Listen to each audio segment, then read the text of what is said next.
Camera is a little bit high. It's better. Oh.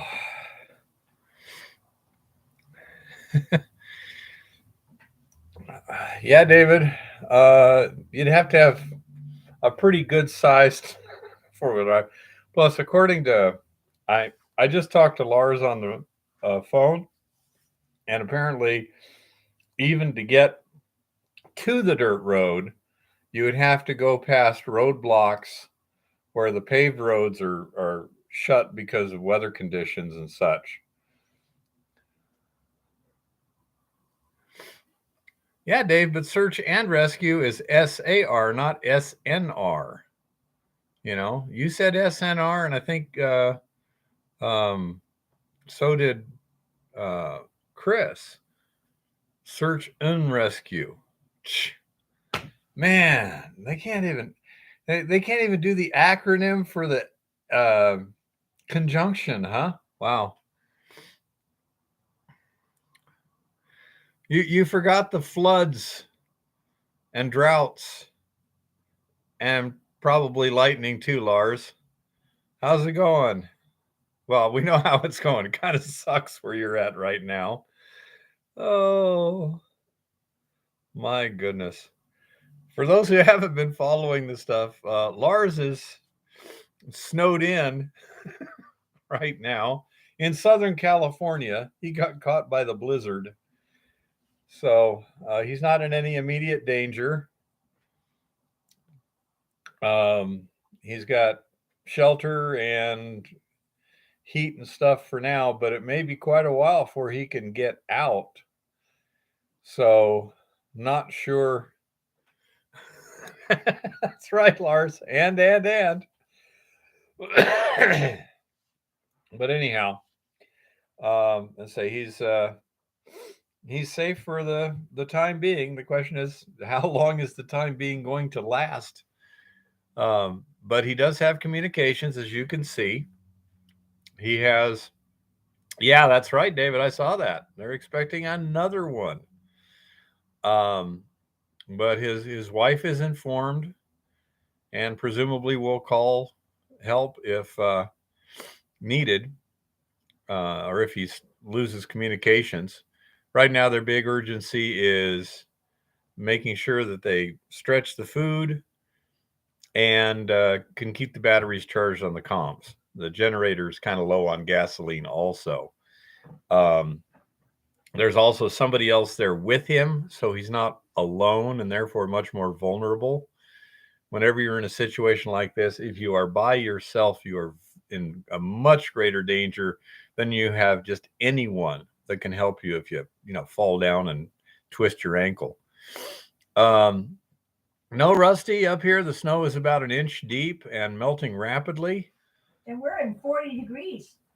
Let's see what we got outside. We got a heat wave. There's a few patches of snow, maybe an inch deep. Most of the ground is now clear. The temperature is about 40 degrees. However, Minor Jim has pneumonia right now. Talked to him this morning. He sounded okay, but he's not going to come over here. And he's on antibiotics. So he's having fun too. Luckily, Eva and I are doing okay. But it's apparently one of those weeks. Don't know, David. He didn't volunteer. I didn't ask in particular. He was kind of planning on being on here tonight because, among other things, being sick gets really boring. And he's essentially been staying at his house for, I think he said, 11 days now. So I can definitely understand the severe fidgeting. So he will probably show up sometime. I'm guessing he's not here now because he's probably asleep. But he sounded okay this morning. But yeah, he had whatever's going around here. Lots of head congestion and such, some chest congestion. He had that, like a week and a half ago. And then apparently it kind of switched into pneumonia. But he's not in the hospital or anything like that. So, anyhow.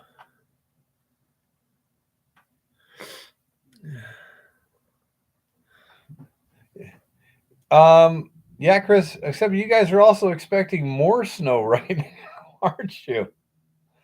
I don't know if Lars is.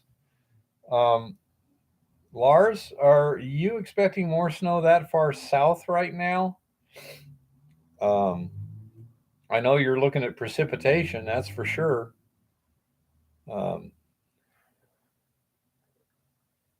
yeah, I think you said that before, Chris. I haven't. I've had pneumonia a couple of times.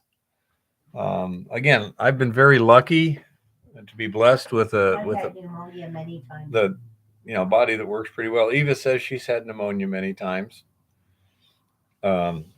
She's doing pretty good right now. It was I got hospitalized every year of my life up until 4 years ago. a couple days ago when we were out at Lauren's. He had the music on, as is often the case. Uh, um, Lars, I would suggest the endangered whatever, just for the heck of it. um, but anyhow, um, uh, Chris said a lot of miners ate some pack rats when they had to. I have no idea. So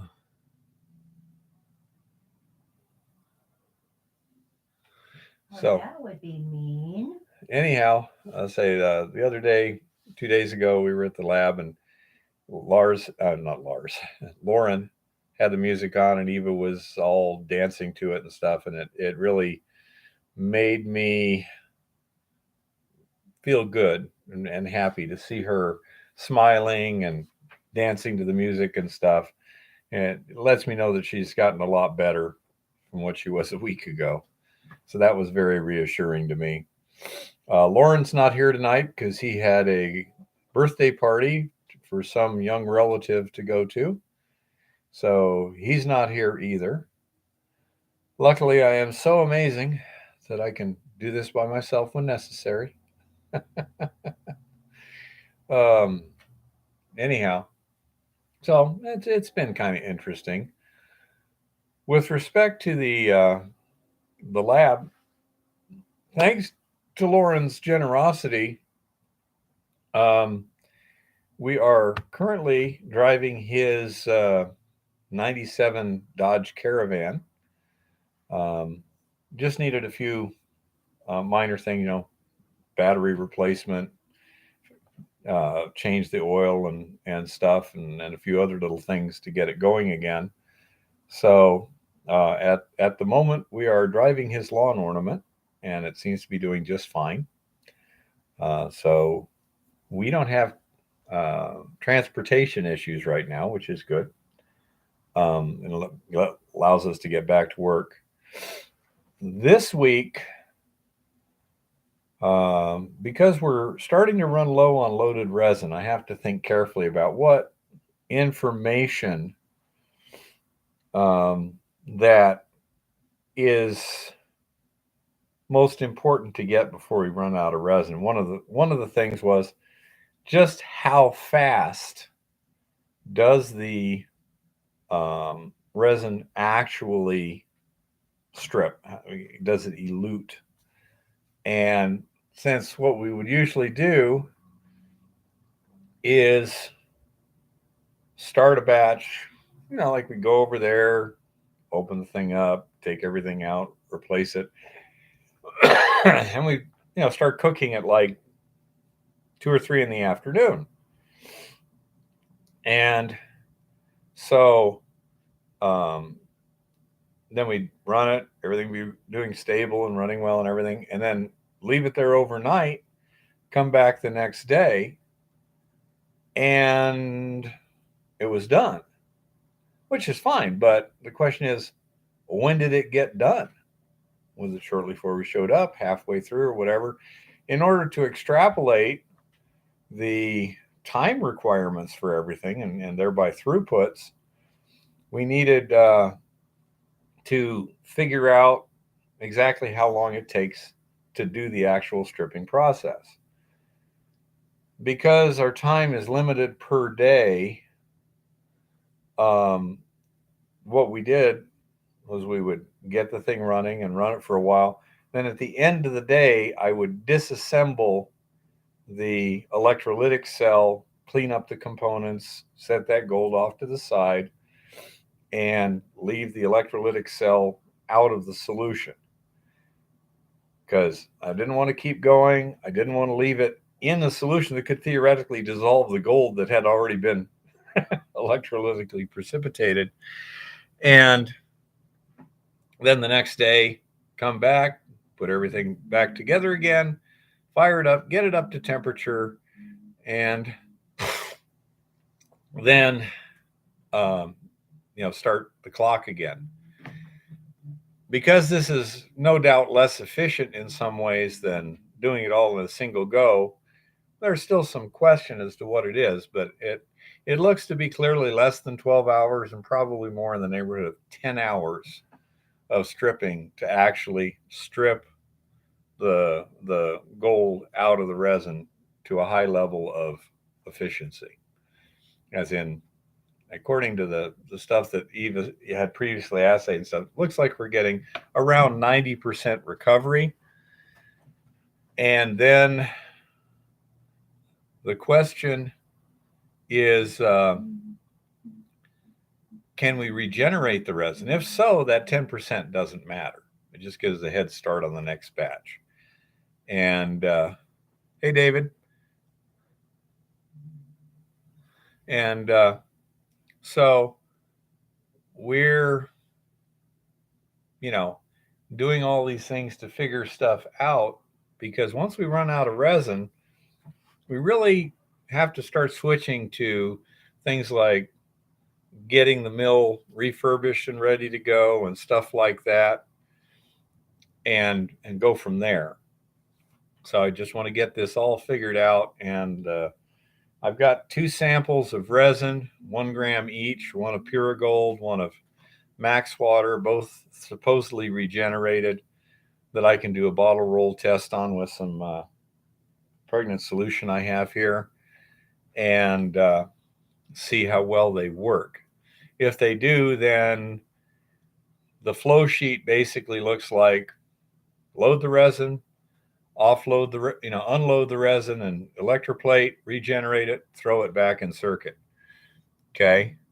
In that case, we have a pretty simple system, and then it becomes a question of designing a stripping circuit that is efficient and easy to do. And I think I've got a pretty good idea on that, where we'll be able to strip like 3 cartridges at a time.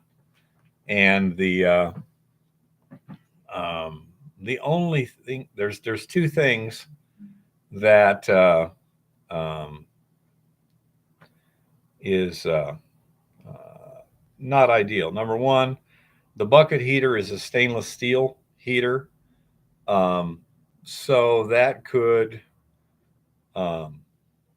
become a situation where it's precipitating gold on the heating element. And we may, a simple paint job may be good enough. It may be important enough that we go to a different style, more expensive heater, one that's in a housing that is extremely chemically resistant. In this case, it doesn't have to be chemically resistant that much, it just has to be non-metallic. And the other thing is, I would like to have a 3-channel peristaltic pump so that I can run 3 cartridges separately. And that's going to be a little bit, it's going to be substantially pricier than what I've currently got. But what I've got is squeaky and annoying I'll be happy to replace it anyhow. Um, well, does an aquarium heater take it up to 140 degrees, Chris, in a reasonable amount of time? Hey, Tricky, because there are aquarium heaters, but I understand, Chris. It didn't sound that bad to me in person, but I say, don't those things have a thermostat that shuts them off before the fish get cooked? I need to take it up to temperatures well above anything that a fish can handle with. It's not just a matter of um, the heat requirements in terms of the amount of heat, but what's the upper limit on the thermostat?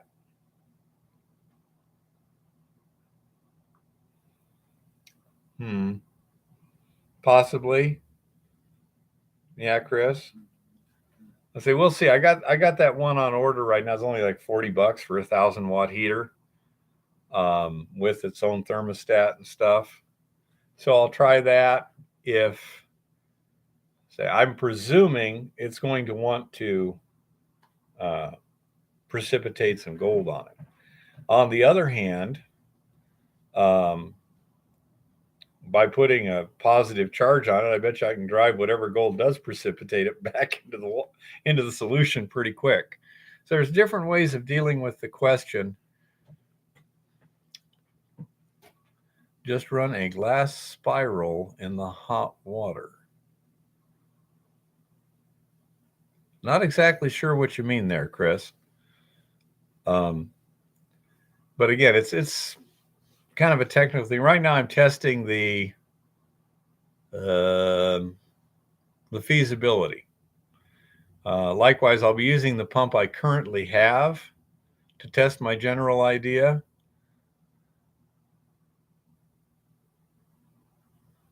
Use a heater for a home brew kit. Yeah, it might work. That might work. Although, say again, is it stainless steel? Because stainless would be fine for that. Yeah, that adds complexity, Chris. Probably be better off just with a more expensive heater. I mean, they make quartz heaters and all kinds of stuff. You could also theoretically use a bucket in a bucket sort of thing, although you wouldn't have much room there. Glass, huh? Cool. Let's see. That would be let's try this here. Home brewing heater. Okay, brewing and fermentation heat pad. Wrap around kombucha fermentation heating pad strip. Kombucha. They've apparently got a bunch of heating pad sort of things where you wrap it around the outside. Not ideal for a plastic bucket. Man, most of these appear to be, again, like something you put on the outside of your container. Fermentation carboy heater. Hydrometer, no. Electronic temperature control. Let's see, 240 volt. No, I don't want 240. Electric space heater. Actually, I was surprised that there were so many things that were actually in line with what I put in the search bar first. Yeah. You know, that's unusual. If we had a highly powered aquarium heater, you could always use a thermostatic control for the power input. That's $30-$40 there. Beer plug and electric brewing. Apparently, these brewing pads are the thing I most do. Let's see. Alcohol strength controlled device, Parrot stainless steel home brewing. Well, that doesn't make sense. 9.2 gallon brew pot. Stainless steel, unfortunately. 3 gallon conical fermenter. Ooh, that looks kind of cool. Not what I'm looking for, but okay. I guess I'll just have to look later. But I can try. Let's see. Okay. So as usual, Chris has already got something. Try an engine block heater. Again, it's the metal that I might try and avoid. Let's see what Chris has come up with here. Immersion water heater, 1,000 watt. It says Vicor, which would be like Pyrex. 500 watt glass immersion heater, 75.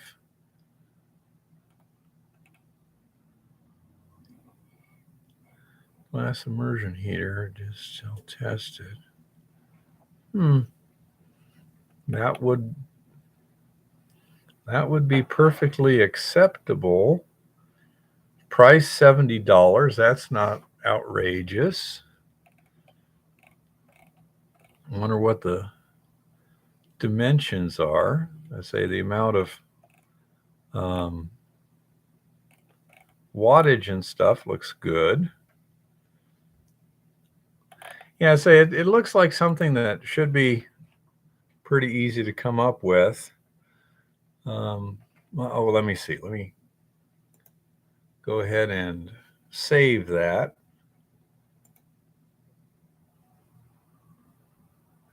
Done. Okay.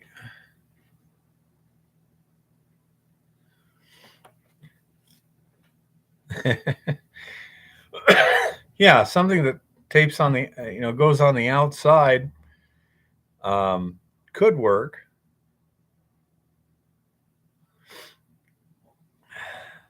Yeah, Tricky, but I bet you whoever makes it probably makes a 110 volt version too. But that's the idea. Is I just need a heater to, an immersion heater or something. And as I technologically, it's simple. The trick is to get it to balance the quality versus the price, and to get something that works well in the system I'm dealing. I'm going to be using the plan is to use a 5-gallon bucket as the primary containment vessel and such. So, it's something that'll work in a 5-gallon bucket. So, say we shall see what we shall see. But yeah, that Vicor one looks plausible, Chris. I couldn't see an actual length on it right off the bat, but I can look through more carefully. But yeah, I mean, that was only, what was it, $70 or something? Certainly would work.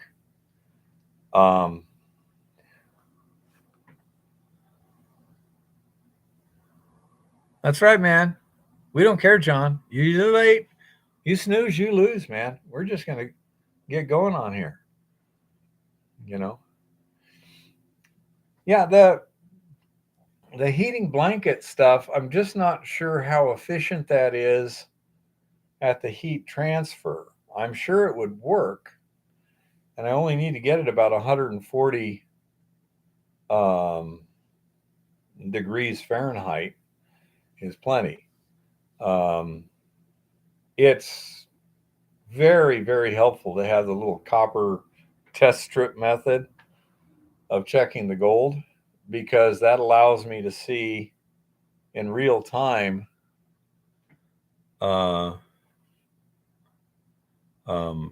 what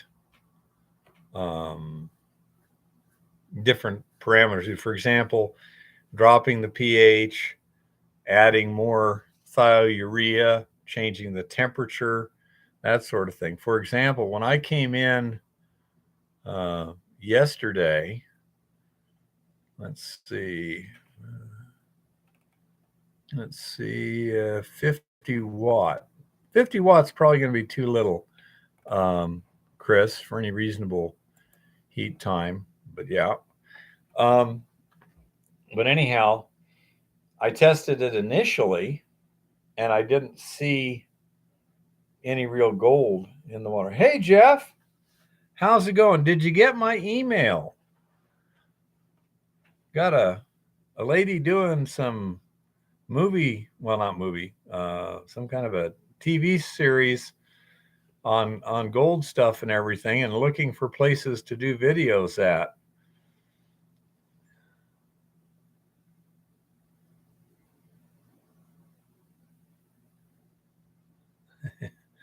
Um, so anyhow, um, it didn't have any gold in it.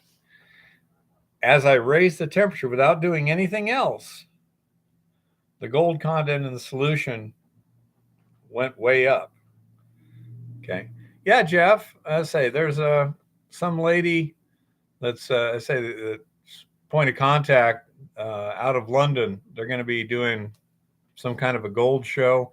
Can't give any details on an open channel like this, but if you're interested, maybe having them come out to some of your mines or whatever, I'd like to know. Just there should be an email in your inbox. Or email us, and we'll email you back. Okay. Good. I'm glad you showed up, Jeff. And in case you didn't know, even though up here we got about a half an inch of snow on the ground, and it's 40, well, this says 32 degrees right now on my computer, little one. Lars is snowed in Southern California right now at his mine. Yeah, Jeff, you're fine. But yeah, Lars got like 3 feet of snow at his mine in Los Angeles area.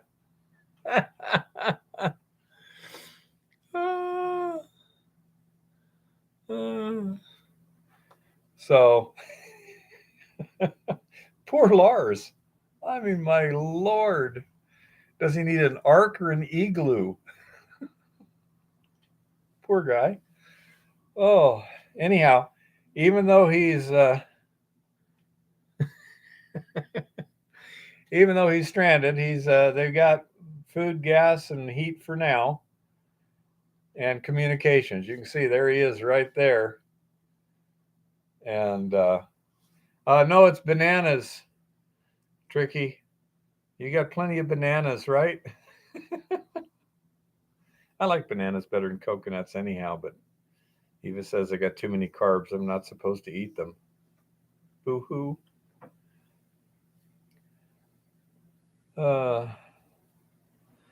So, anyhow, heat is really important when stripping the resin.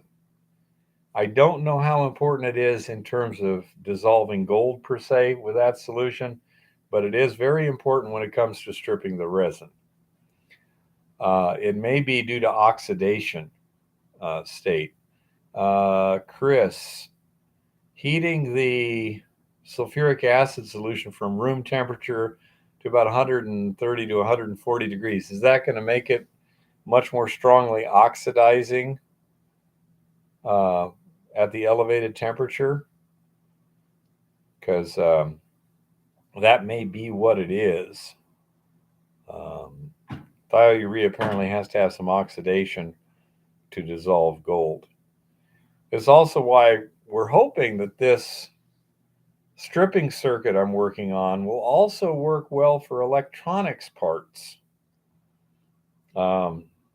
Ideally, using a thiourea based solution, so it's basic. I mean, we might be able to use basically the same solution, same temperature, same everything, but instead of putting resin in the cartridges, put electronic parts.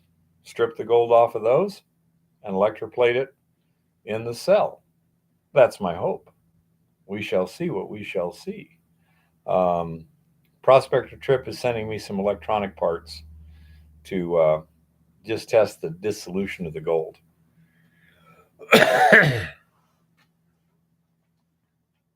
Yeah, I don't know if it's a solubility thing, but as I say, with the resin, it's clear that the resin is not getting much gold into solution at room temperature, but it's doing just fine at 130, 140 degrees. Everything else being the same. So I say it may be what it's doing to the resin as opposed to the um, solution. Don't know at this point. Once I get some electronic parts, I can try that out and see how that works. But I say ideally come up with a system that can be used to just strip electronic parts. You put them in a cartridge, set them in the system, hook it up, let it do its thing. In many cases, yes, John. Um, but in other cases, it's even more critical where things don't even start to do anything until certain temperatures. So I'm not sure what this is. Again, is it the solubility of gold in solution, or is it the tenacity with which the resin holds on to the gold, or both that's being affected by the temperature? I don't know at this point. I have too little data. Hey, honey bunny. So that's a very parallel thing we're working on, because if in fact this system will strip electronic parts, well, that's a whole other market right there where we could manufacture these things. There wouldn't be much manufacturing involved. There'd be a few parts that we were kind of like custom making, and the rest of it would just be stick it in the box.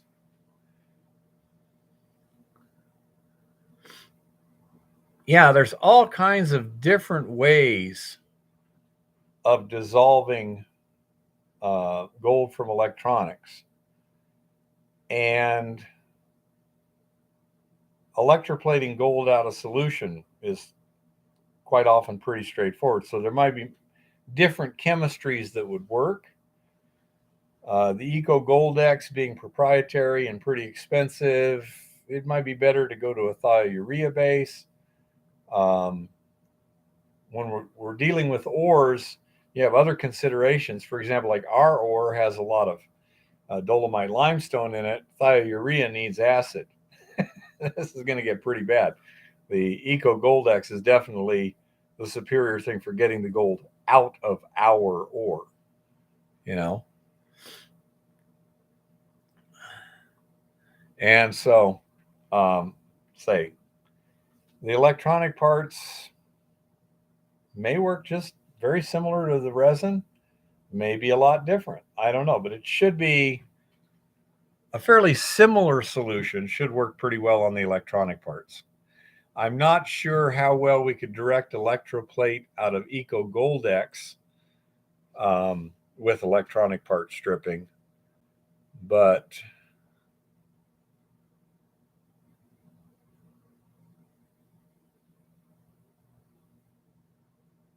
huh, interesting, Tricky. 50% sodium hydroxide. Wow. Um, and I say it's one of those deals that you try different things, see what works. This stripping circuit I'm using right now, Tricky, it seems to be very easy and controllable. Um, we're only dealing with essentially 10% battery acid, about pH of 1. So that's pretty safe. Um, Whereas, 50% sodium hydroxide or something, that'd be some pretty nasty stuff. That'll dissolve flesh in a big hurry. So, I think this is working quite well. Let's say it's quite controllable, and pretty happy with it. Getting the thiourea was a bit of a pain, and it's fairly expensive. I mean, the Eco Goldex is running delivered something on the neighborhood of $5 a pound. The thiourea was running like, I think it was $7.60 a pound delivered to the local chemical supply company. So I mean, it's more expensive than the Eco Goldex. But it, I say, I don't know if the Eco Goldex will strip the electronic parts effectively, and then direct electroplate.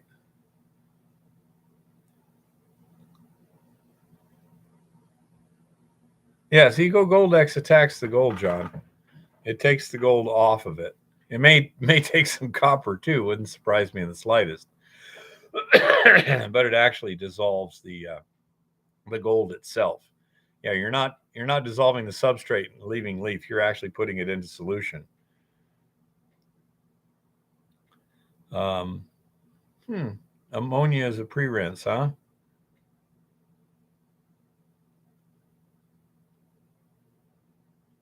Well, that's no fun, Jeff. Are you going to be running your mines even if you're not here? Have you got people to do that?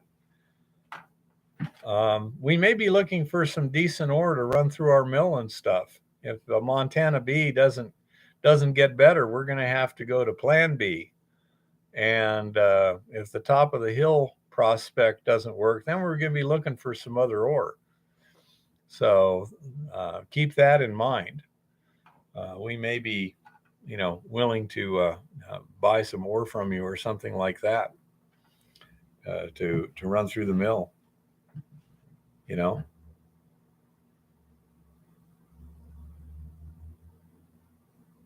Pre-strip the copper cold. I guess that's cold ammonia.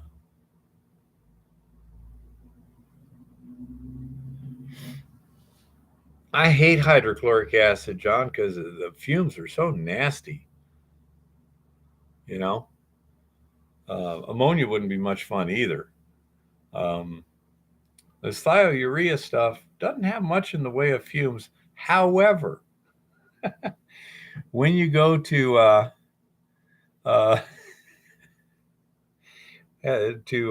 regenerate the resin by putting it in 2% sodium hydroxide, it obviously breaks the urea away or whatever, but it smells exactly like fermented urine. Oh, it's horrible smell, you know? Uh, yeah, it sure did, Chris. That doesn't work when it's below freezing outside, honey bunny. That's been a bit of a pain in the butt in more ways than one for the last few months. As a matter of fact, last week it was down to about 20 below zero. So yeah, little things like you can't have any water in your vehicle to drink because by the time you go to drink it, it's frozen. Ridiculous. Chris, I think according to the literature on that, what we were basically trying to do is to get rid of the hydronium and replace them with hydroxide before you put it back in contact with the leach solution. And therefore, in this specific case, in the particular literature involved here, it was to keep it from generating hydrogen cyanide gas when put back in contact with the cyanide solution. Well, that was the Purigold resin. And they wanted to make sure that was back at a very basic level before you put it back in circuit for that reason. They said take the resin out of circuit, rinse it thoroughly, use the sulfuric acid thiourea solution to elute it, and then react it with 2% sodium hydroxide and rinse before putting it back in your circuit to prevent formation of hydrogen cyanide. And I say it's one of those things that I did find through basic experimentation. The pre-rinse before you put it in contact with the sulfuric acid and thiourea was important because there's evidently a lot of hydroxide radicals in that resin.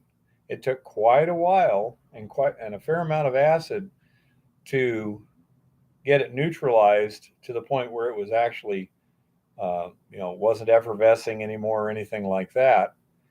And um, when I thoroughly rinsed it first, and not too seriously, I mean, just several flushes with abundant water, the uh, chemical consumption went way down, the effervescence went way down. So, yeah, that water rinse really helped.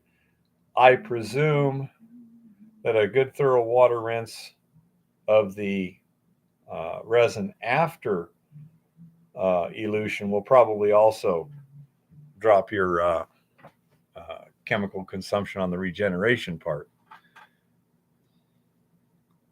So, as I say, it's there's a variety of um, things. As I say, we're trying to figure out the parameters and procedures so that next season we can focus on mining and milling and not basic procedures, processes, laboratory work, figuring out how to do stuff.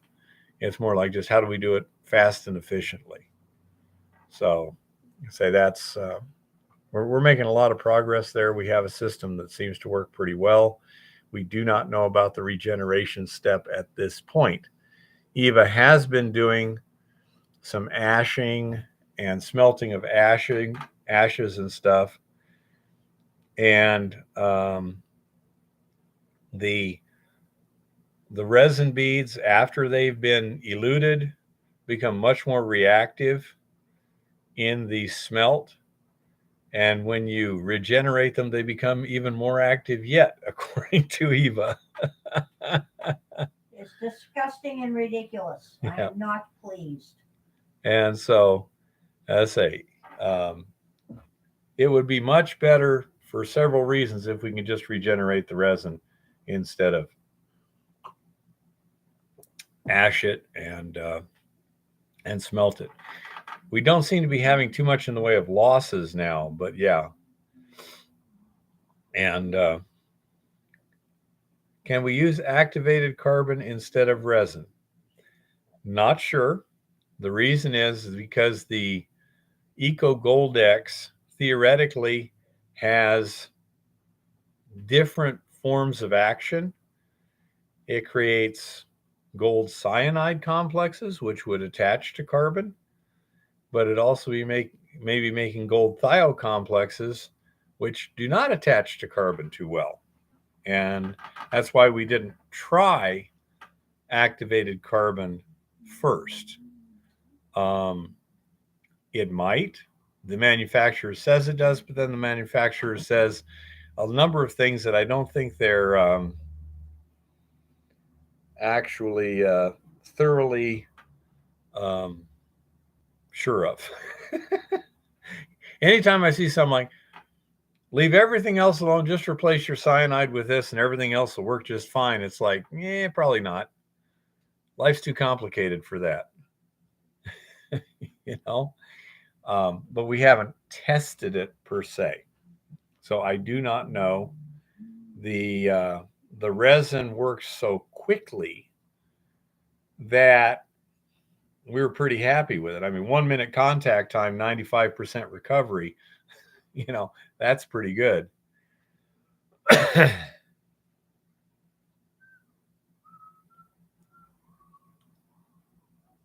uh, GAC. AC is probably activated carbon. G, granulated activated carbon. Not sure what your acronym is there, Chris. But as I say, it seemed, for getting the gold out of solution, the resin was doing a superlative job. Granulated, yeah. Just superlative. And so, since in theory, getting the gold out of the resin should have been fairly straightforward, we just proceeded investigating that. Turns out it wasn't fairly straightforward.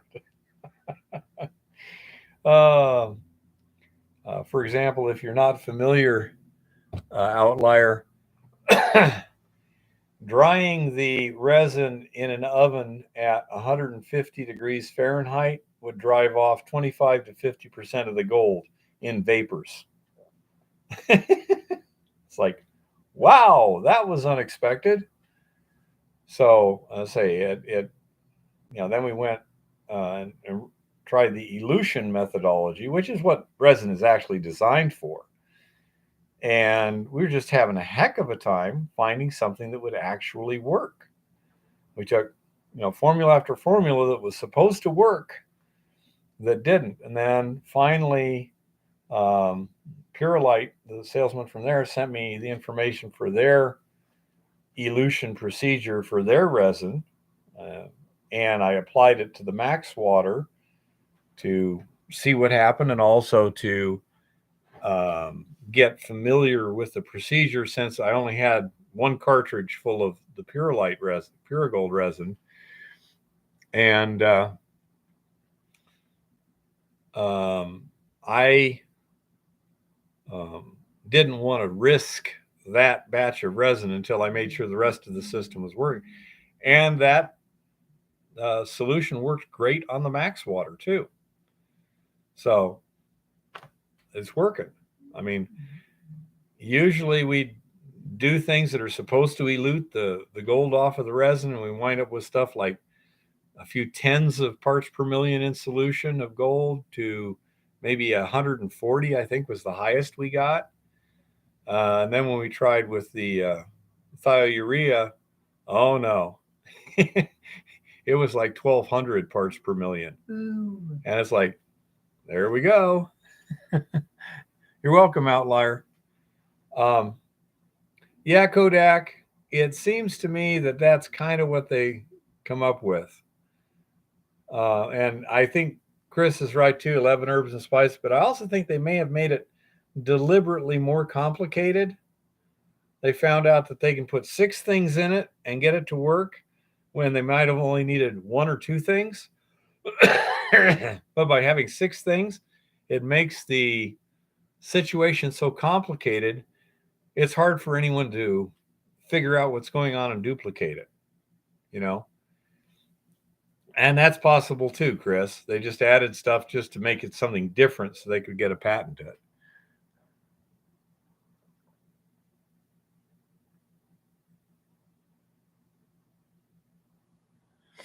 Let's see.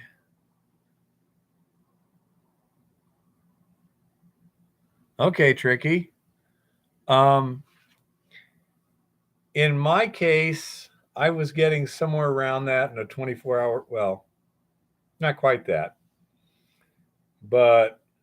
And my grinding was coarser than 100 mesh. It was like around 90% dissolution in a 24-hour bottle roll, which is fine for the method we were planning, because the stuff that didn't get dissolved, you'd still have time to get it later. And because instead of doing a solid liquid separation and then throwing away the tailings, we're just putting it out on a pad, letting the solid liquid separation happen naturally, and then dumping the next tank on top of it so that it'll soak through again and again and again. So it's kind of a hybrid between a vat leach and a tank leach.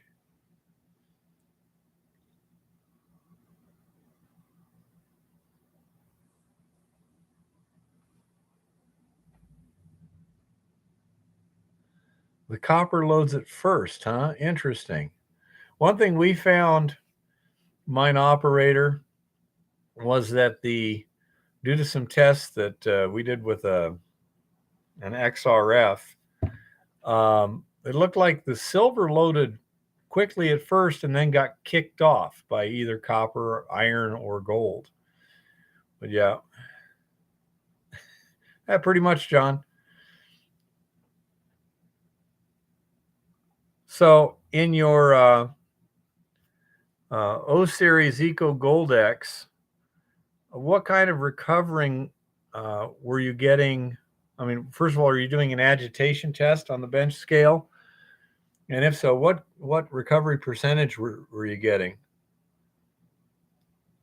You know. Also, do you have any idea what the loading factor of the carbon was? We're getting loading factors of what was it? Well, that would be dry weight. A dry weight of up to 6% gold, but we don't dry it now. We were doing it because we were, smelting it. But basically, getting about 2 to 4% gold on the resin in its wet form. So, what kind of loading factor are you getting on your carbon? Do you know, or have you even got to the point where you've reached a steady state? One thing that we've done, mine operator, is we do have a test. 3 grams gold and 1 pound carbon. Well, I had a calculator somewhere. There it is. So 3 divided by 454.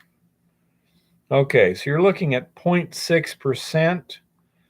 We were getting about,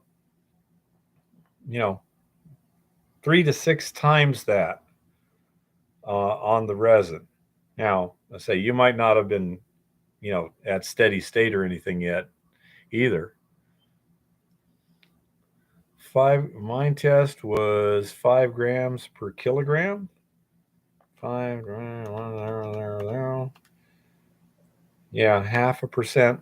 Yeah, we were getting much higher loading factors than that on the resin. Let's say several fold. I think roughly five-fold on average. It appears to depend to a great extent on the concentration in solution. We've run concentrations of about 7-8 parts per million up to about 15 to 20 parts per million.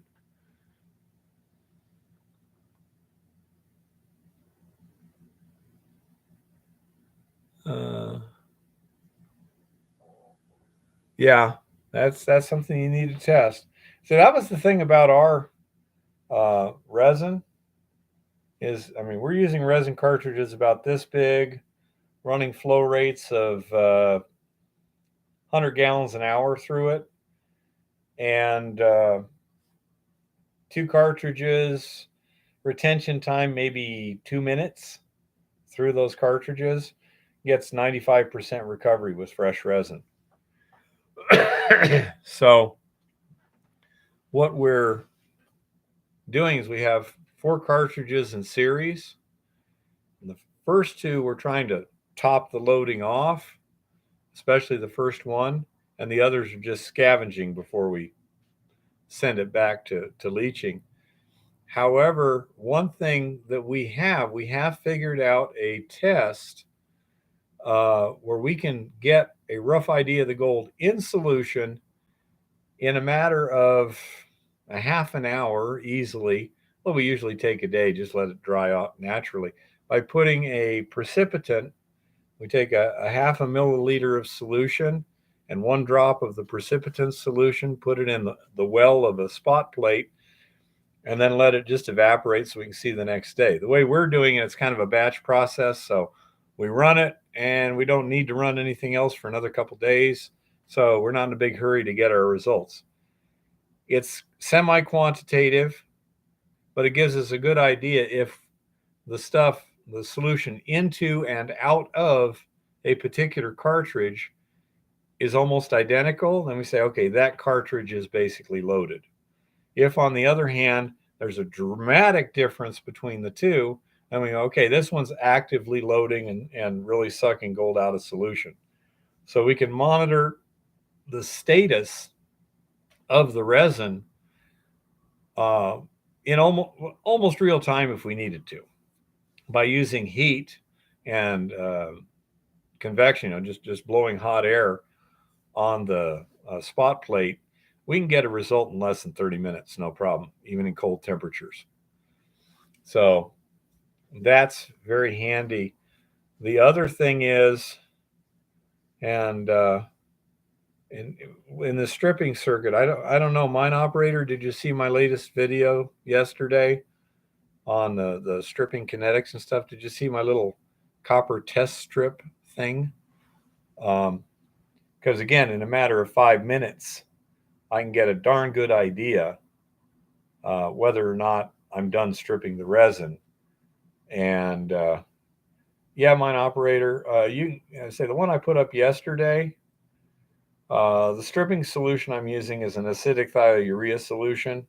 And by just putting a copper strip in it, it will plate gold directly on the copper out of solution. And so I can get a darn good idea what's happening in the elution end of that circuit, because I can get a real good idea how much gold is in solution, and I can see it drop.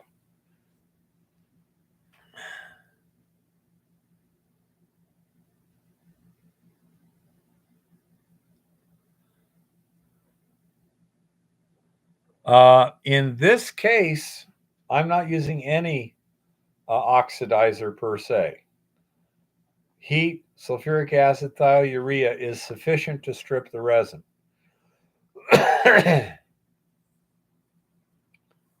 Yeah, you're right with that, Tricky. Abrasion is important. We would always take our fresh activated carbon from the manufacturer and first soak it and then flush it real thoroughly so that all those little pieces that are loose could abrade and get washed off before we ever put it into the circuit with the gold in it.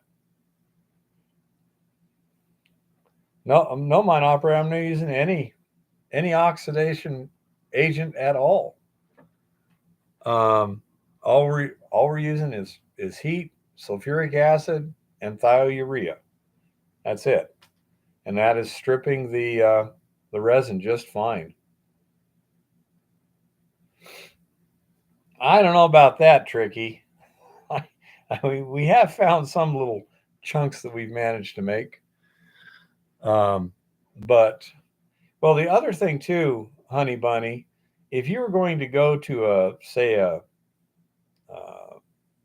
resin and pulp, carbon and pulp situation where you're actually putting the adsorbent in with the leach solution and the ore in the agitation tank, then the ability of the resin to be in very particular size beads and really resistant to abrasion, comes in very handy when you're doing it that way.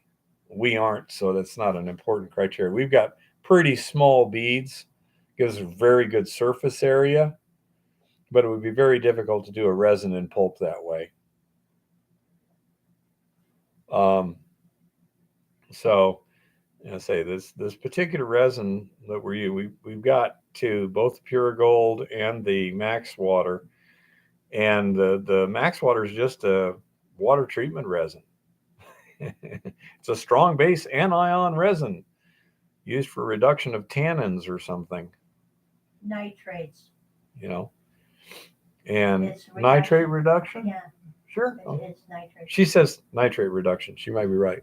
Yeah, it's nitrates. I looked. Yeah. But anyhow, the Pure Gold, on the other hand, is specifically designed to absorb gold out of solution. I can't tell you this. They look a little bit different when you first get them. The Max Water is light in color, but kind of the beads are kind of clear. And the loaded Max Water is a deep, deep ruby red to almost black. Okay, just because it's such a deep ruby red. On the other hand, the Pure Gold comes as an opaque white bead and loads to kind of a tan color. The handling characteristics are significantly different. The pure gold flows easier. It doesn't stick to stuff as much and things like that. Like its handling characteristics better than the Max one. But that's a minor thing in everything here. When we have a system set up, John, as I say, we're looking at maybe building these stripping systems and selling them. So we'd have a complete deal there. And I say it may work good for stripping gold off electronics too. So that would be an additional income stream sort of thing. We're trying to figure out what works and what's needed, what's not, etc. It takes a little time, but once you've got everything done, and the other thing is, and John, this is just a general thing, but this is where, again, like the Eco Gold X, they suggested between a pH of 11 and 11.5, and I was using the Pure Light.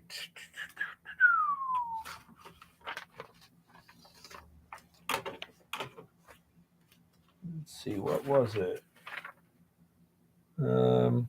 Pure Gold MTA 5011. Okay.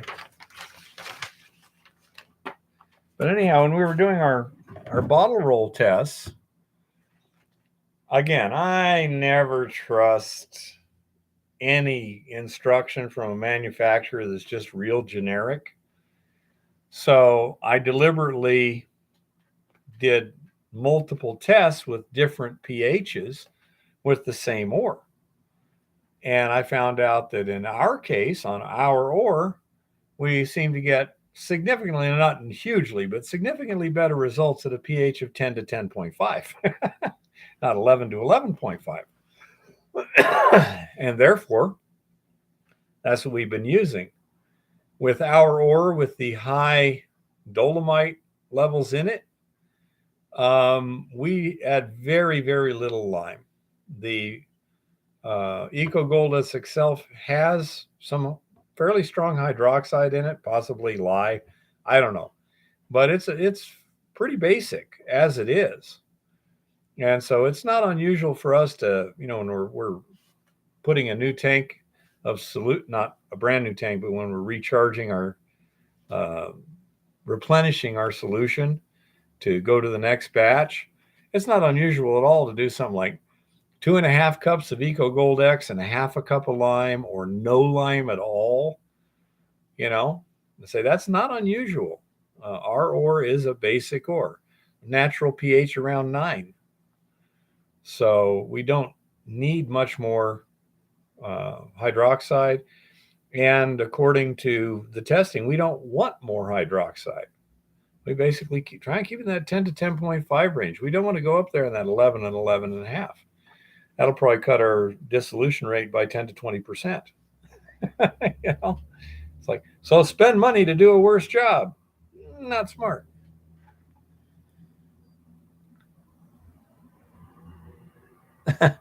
Yeah, tricky. They might think they're drugs or something.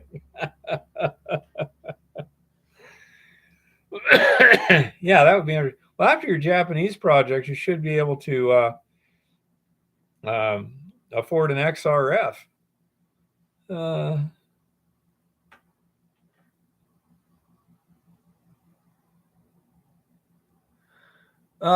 I am much more moral than that, John. Sorry, not gonna.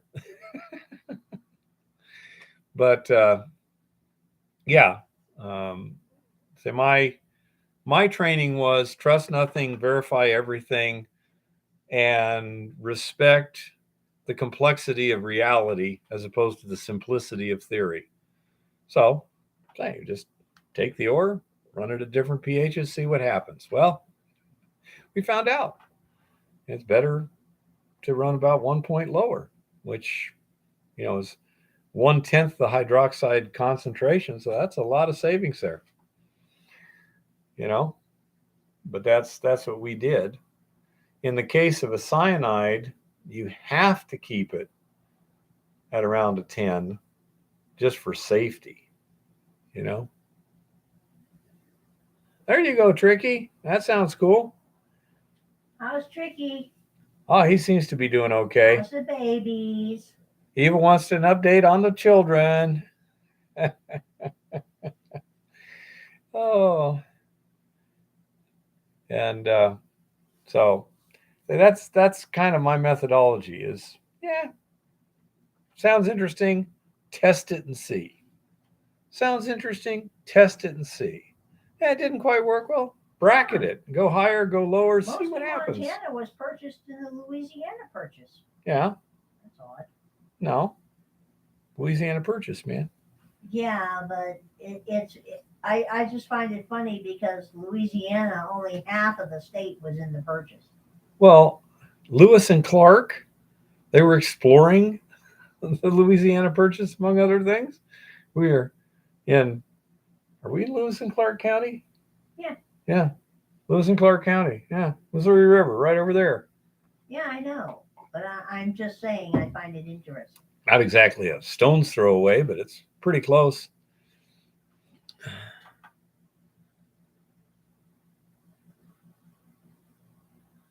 Yeah. Yeah, this getting old thing sucks, John. Or no, Honey Bunny. Kodak's John. Yeah. 6,000 pounds of oak planks. Yep. That'll give you some exercise. I'm finally starting to feel reasonably good, so hopefully I can get enough exercise here to really get in shape by the beginning of the season. So we got to start going to the gym again next weekend. Yep. One of you guys said, I'm going to make a t-shirt, get old or die. I thought that was pretty funny. But anyhow, so say that's kind of what our plans are. Yeah, I thought so, Honey Bunny. I, you know, all this stuff we're done. We still gotta, make a little crane-like device for the Stutenroth and pull that apart, hard face the impactors, and a few other little things. Well, that's no good, honey. So you didn't happen to used to be a truck driver, were you? But we need to do that. I need to do some research over at Butte. I got a mine to look at that Dave Van has, and do a little sampling there.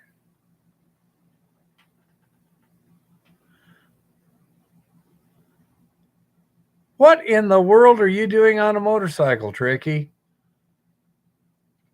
After what you've done, you fell off the motorcycle, broke 2 ribs. Again. Excuse me? Yeah. Well, I'm glad the kids weren't with you. Evil would never forgive you. He obviously has a death wish. Okay, Honey Bunny.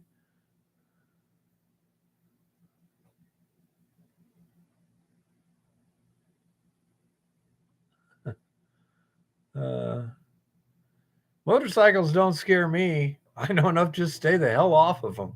I'm driving a 9,000 pound truck. Any motorcycle that I deal with loses. Oh. Yep. No, to reasonably safely ride a motorcycle, you need to have physical skills, which I'm not great at. But you also have to have a situational awareness, which I'm terrible at.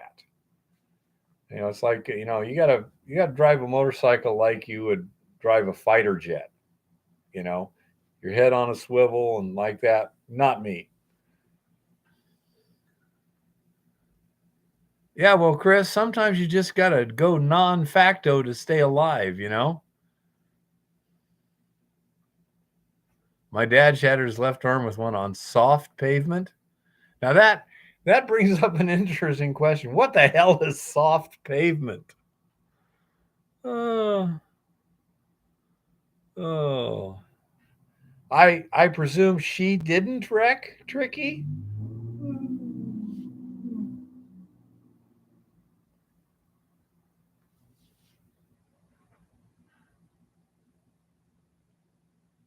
Oh nah. I got a camper that can handle scrapes and stuff, so I just push through the bushes. Remember, Chris?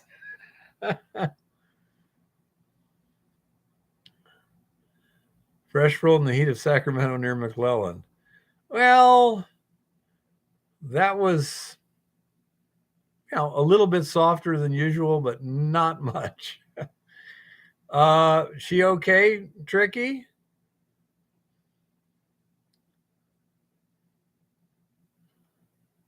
Was for my truck, Chris. Okay, that's good, Tricky. Youngsters bounce better than us geezers. Remember that in a good way. Make sure that you don't need to set an example.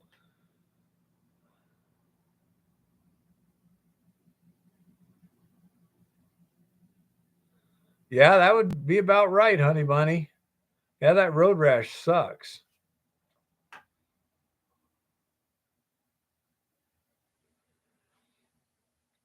Somebody was chasing you, John? What the hell? That's crazy. Wow.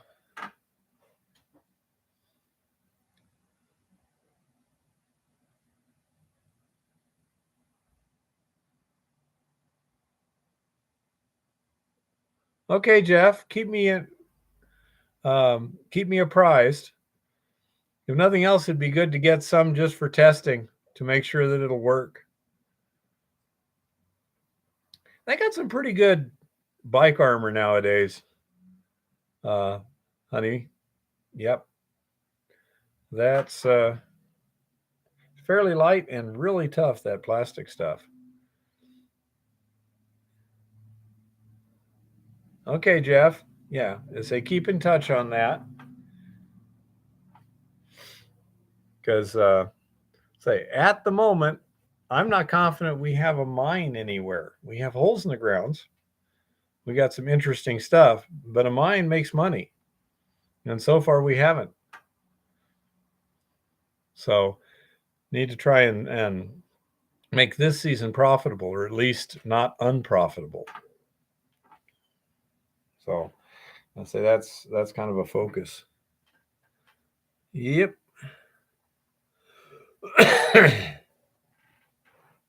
So anyhow, let's see.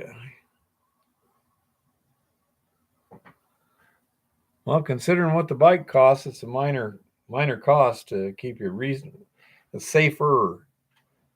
I don't care what kind of bike armor you're wearing. A motorcycle's never safe. Although, if you know what you're doing and you're wearing the proper gear, it's a heck of a lot safer than otherwise. I know. I just not on a bike, not this boy. Don't have what it takes. Don't care. A quad off road, just driving up and down the roads is good enough for me.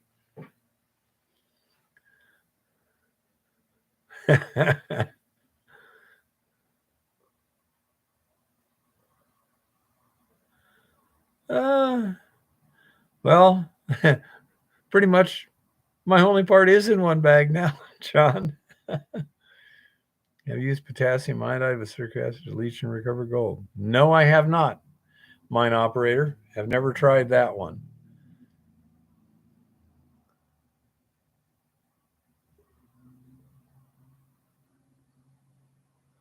Okay, Tricky. They make big pumps, but it may be hard to get them to where you need them.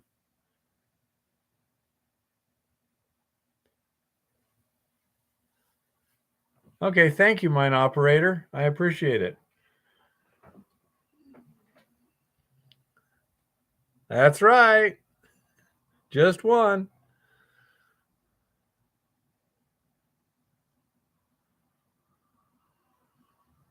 Yeah, there's your problem, Tricky.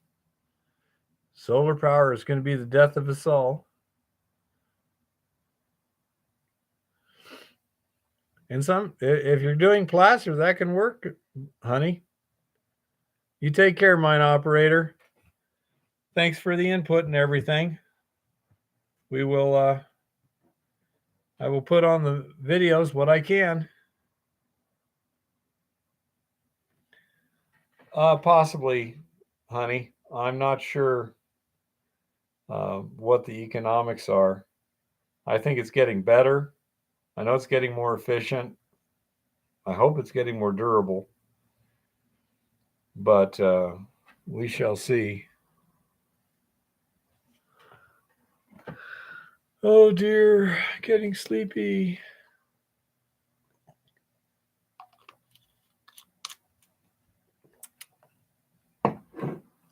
Oh, medium to deep shaft hard rock is based on robotic mining. It's hard to tell. Maybe you can pull that off nowadays. There's a lot of stuff that's pretty new. You know.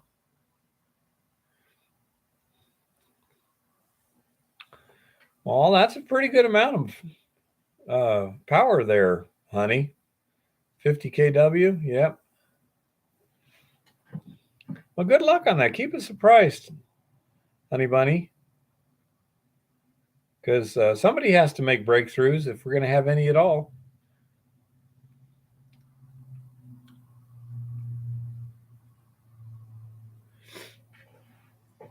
It depends on how big a mine and stuff, but yeah, 50 kilowatts, nothing to sneeze at. That's a fair amount of power.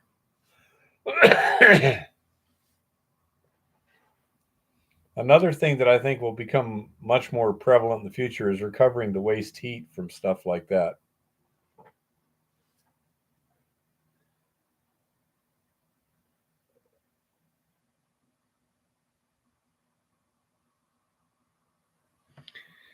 I don't know. Shale is can be kind of a pain in the butt. Of course, if you got hydrostatic pressure too, that might help support it. Oh, not sure how well that would work, since the rock could break and settle, but the ribs, you would think.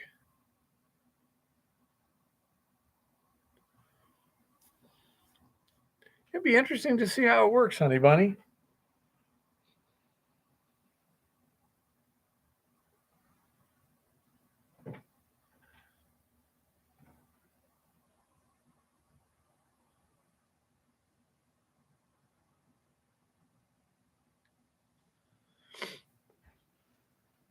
You're looking for a property off grid, huh? There's a lot of patented claims out here that might be ideal.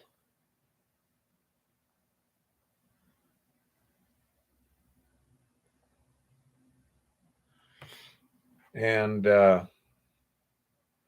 so there's a lot of possibilities out here in terms of private land in the middle of nowhere sort of stuff. They were a lot looser with the patenting back in the 1800s. I got one in particular it's out in the got some pretty good numbers from it. So be interesting to see. Chris helped me figure out exactly where it was at one time. Do you have to be a U.S. citizen to buy land in the USA? No. You don't even have to be a U.S. corporation. This could be problems. Yeah. You have to be a citizen to stake a mining claim, but you do not have to be a citizen to buy land. Yeah. To stake a claim, you have to be a citizen, but not buying land. Tricky.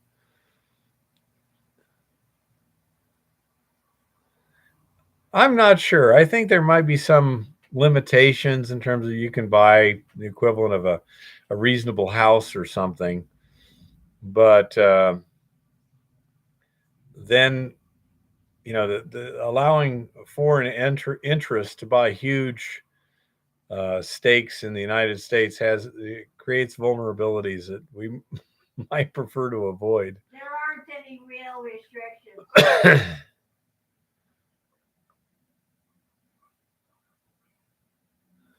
If you want to get away from the winter, Kodak, then we're not the place to go. Our winters are amazing. I think Kristi Noem, South Dakota, just tried to basically ban the Chinese from buying up any more farmland and lost it. I mean, it didn't pass the legislature. Yeah, she did. You know. Well, there were reasons for that. You had 74 today, huh? Okay, that's fine. I was trying really, really hard to get. Let's see if I can do this. I doubt it. We went out to Lawrence the other day. We were trying, he lives by the lake, and somebody had their truck out on the lake. And today, for whatever reason, I was trying to get a still out of that thing. Come on. Okay. Yeah, some silly yo-yo was. Let's see if I can. No, that's the wrong one. No.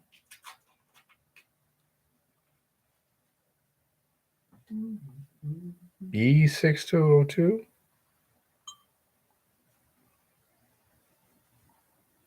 What are those?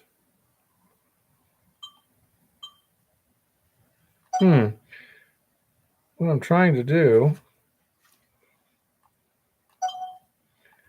is see if I can find the video. This might be it. No. That's that. That's that. That's that. Huh. There it is.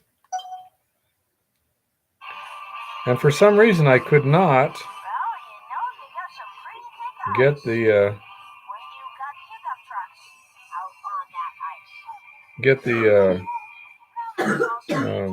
editing program to actually,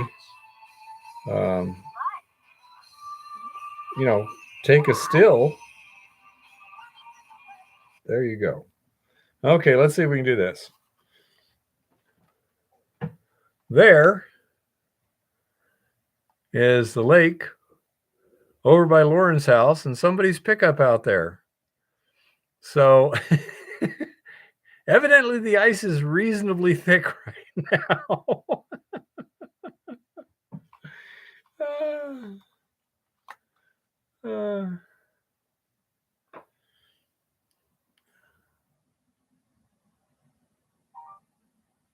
Yeah, the person's a yo-yo.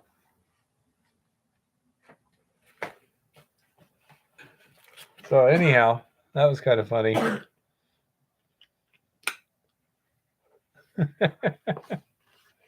Yeah, I don't know why my editing program was having problems getting a still.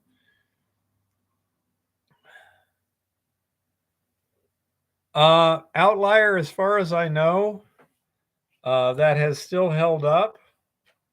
Don't know why. I agree with you completely. There's no reason for them not to allow patenting at this time, except, whatever you can get away with is whatever you can get away with. Yeah, it's just crazy. It's when the government doesn't follow the law. Do we have law? Do we have a system of law?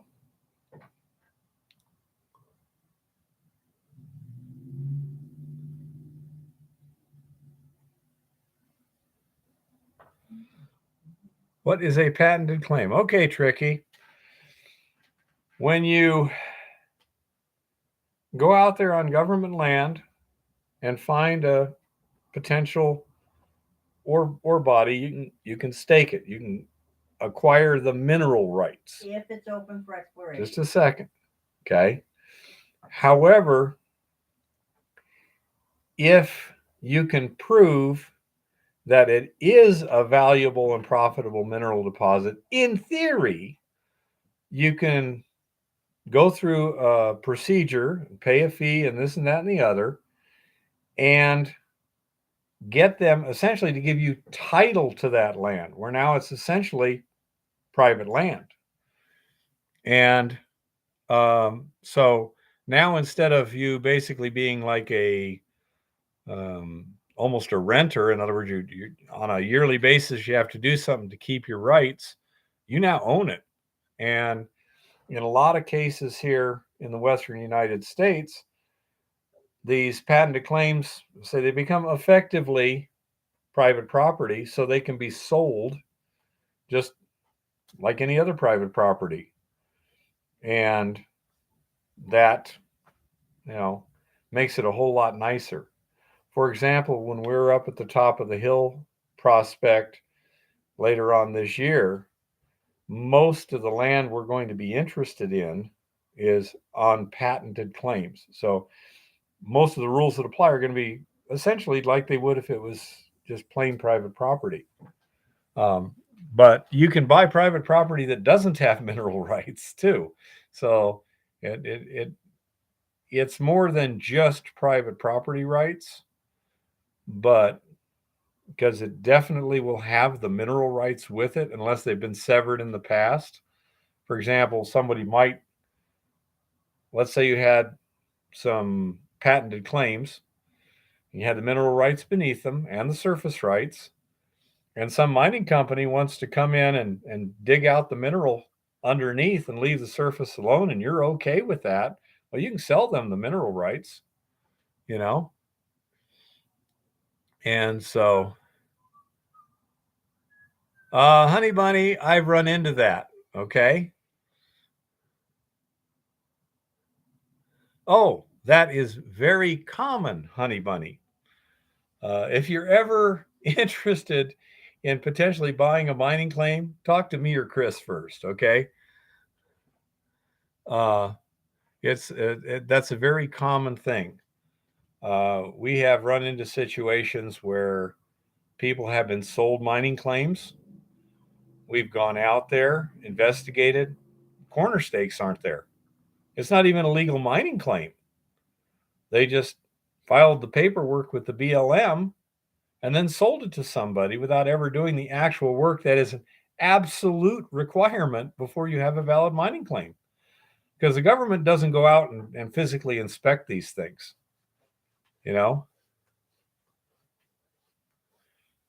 And I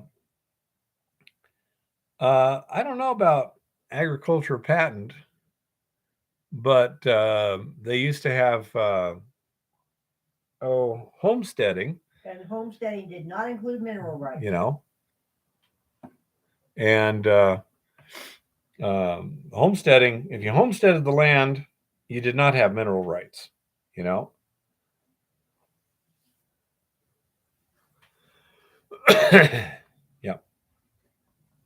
So that was another way, because both of these laws, the Homestead Act and the mining law, were specifically designed to encourage people to take enormous risks and expend enormous physical effort at no cost to the government to create an economic system in the West where you had agricultural, you had timber, you had mining, you had all this stuff where the government is making a profit, and it now has people out there to settle the land, etc., but no real direct cost to itself. And the way you do that is say, look, if you want to take the risks, you can have it.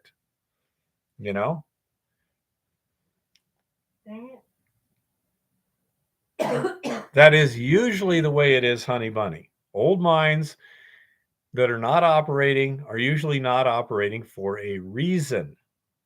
And one of the most common reasons is that either the value of the commodity dropped to where it was no longer economic to mine, or they mined out all the good stuff, and there's no longer any known ore sitting there of any amount.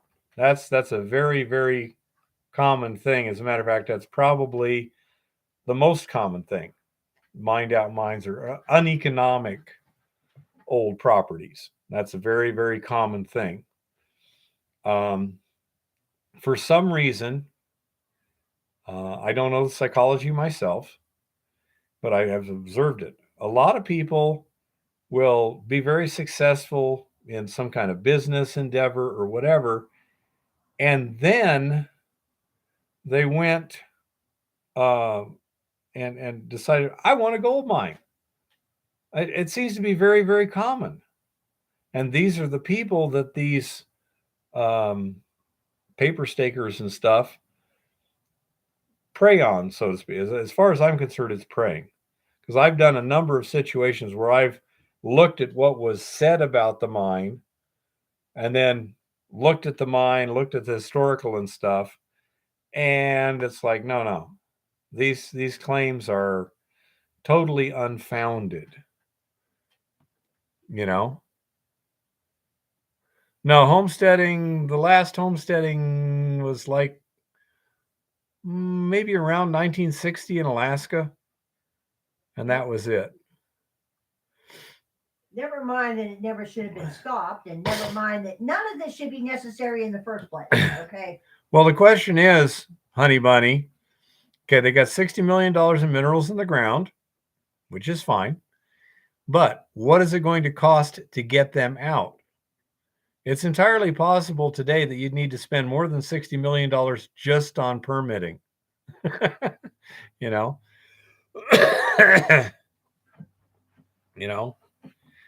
Well, theoretically, Honey Bunny, in eminent domain, they're supposed to compensate you for it, which they never do in an appropriate manner.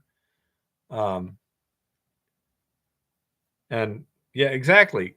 So, Honey Bunny, exactly how are you going to make $60 million without getting permits? Or are you saying it's no permitting requirements? If you're saying there's no permitting requirements, I bet you there are. It may be EPA or this or that or the other. There's always hard to tell. I say it's one of those things. There is no you can mine without any permits anywhere nowadays in any extent. If you're using hand tools, there's stuff you can get away with, casual use. Yeah, but I mean, even here on patented mining claims, if you want to do things, you need to get paperwork. Yeah, I say you still need to go to the EPA and water quality and private land. This and that and the other. Even though it's private land, there's still permitting requirements, which is kind of understandable considering you can mess up your neighbor's stuff. You could create acid mine drainage. You could have a cyanide spill, or there's all sort of things that could happen. And so they need to, and I'm all for reasonable regulation. The problem is it's gotten pretty unreasonable. So it instead of regulation, it's simply they're banning it. Yeah, if you can do it 100% underground with no water discharges and things like that, you might be able to do it. Now, were you asking a bank to give you a loan on a property where you're using a novel technique in a novel way on a novel property? It's not their job. Banks want a sure thing, and so you are right. The regulations are almost non-existent if you don't do any surface disturbance. But I say it's one of those things that the government does what the government wants to do, whether or not it's legal. That's becoming pretty obvious lately. The dark state. I've never heard that one said before, John, but yeah, that makes sense.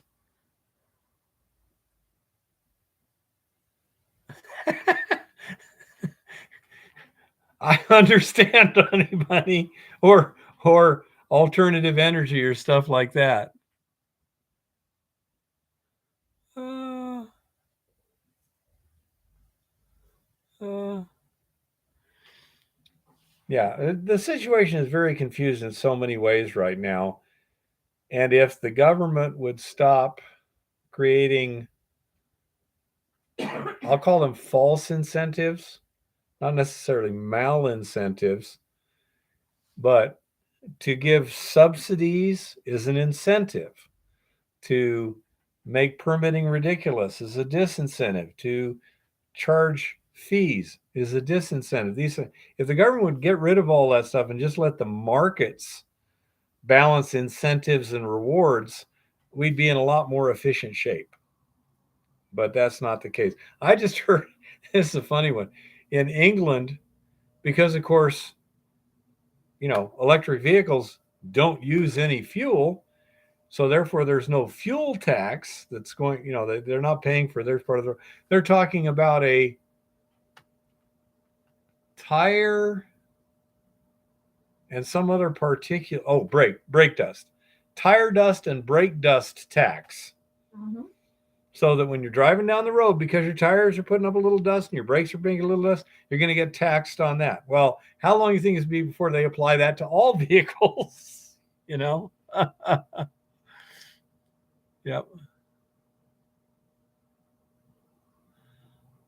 Okay, not sure. Interesting. I'm not sure what's going on over there. He's in West Virginia. I'm not sure what is going on over there, but something. You mean the dust? Yeah, the latest party line on the dust is it's blowing dust that was carried in the upper atmosphere from Texas. No, he's talking about the plume. He said the plume came over his area. That would be the chemical plume. Yeah. They're entirely ignoring that. Good luck finding out. Yeah.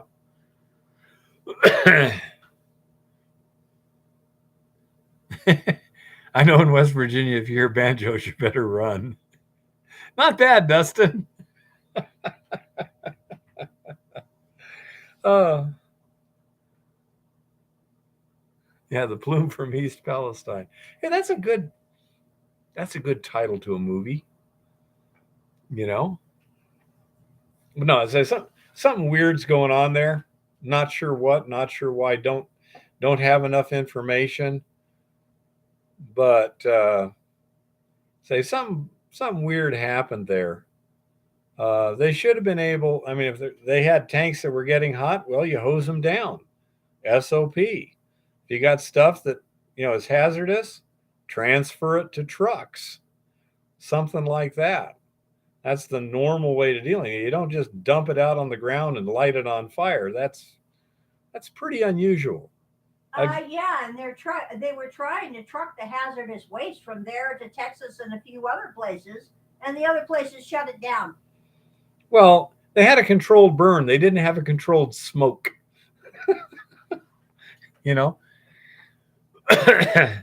Possibly, honey. I think that there's enough evidence out there of enough different things that one can make the case that a lot of the people in charge are. This is YouTube. Let's just say not good people. Incompetent sociopaths. Yep.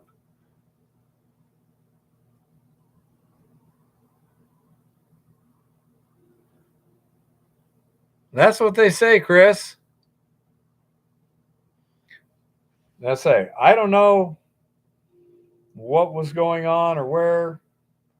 Say, it seems to me that it needs a thorough, objective investigation, which I'm highly skeptical it will get.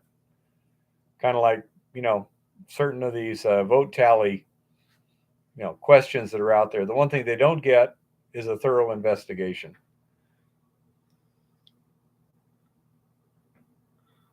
Okay. I'm pretty sure somebody's going to kill me someday.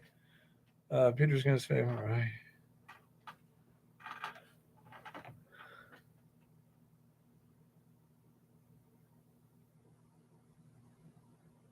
Okay. Anyhow, I see a silver hard hat in the back here. So My sign. We must have a sign. Hi, everybody. In case you have missed the news, silver and gold are still on sale. As a matter of fact, silver is currently in a dip, which is really cool. I got a couple of good pieces today. Well, yeah, honey, of course it's global warming and climate change and stuff. Mm-hmm. Hi, Kodak. Hi, Chris.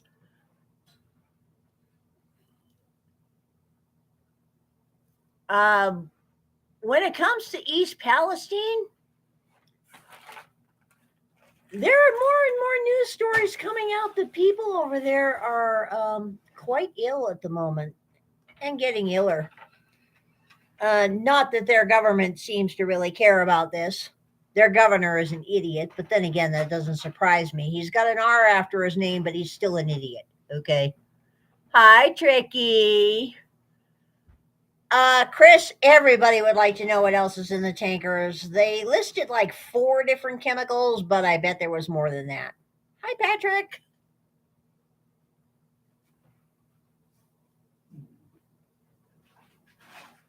Well, it's probably the chemicals, Dustin, since people are saying as soon as they got back in their houses, they got sicker than dogs. And as soon as they left their houses and got to a clean place, they were feeling better. makes sense to me. Hi, Aries. So, this has been a totally and completely uneventful news week, as we all know. And if anyone has heard those spurious and absolutely unsubstantiated rumors concerning Katie Hobbs and Sinaloa cartels, etc., yeah, they're spurious and unsubstantiated rumors, and people are absolutely casting asparagus. But there's more and more scuttlebutt coming out of Arizona that these rumors may have a basis in fact, even though they are being put out there by persons who have an agenda. Okay, just so you know.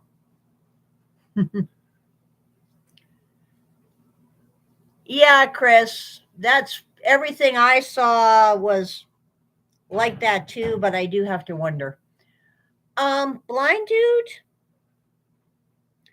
there is a very bizarre and unaccountable rumor that the Sinaloa cartel has a tremendous amount of influence and connections within the Maricopa County political scheme of things, and connections to the new governor of the state that are questionable at best. Now, the goddess will say this. The goddess's representative in Arizona was one Raul Grijalva. It might interest you to know that Representative Grijalva had maps of Aslan on the walls of his office. His employees would only speak to you in Espanol. And yeah, he has connections with some extraordinarily odd people of all types. As a matter of fact, if you happen to require certain forms of identification that you normally couldn't get unless you were, say, a citizen of the United States, there were persons in Mr. Grijalva's office who could get them for you. So, yeah,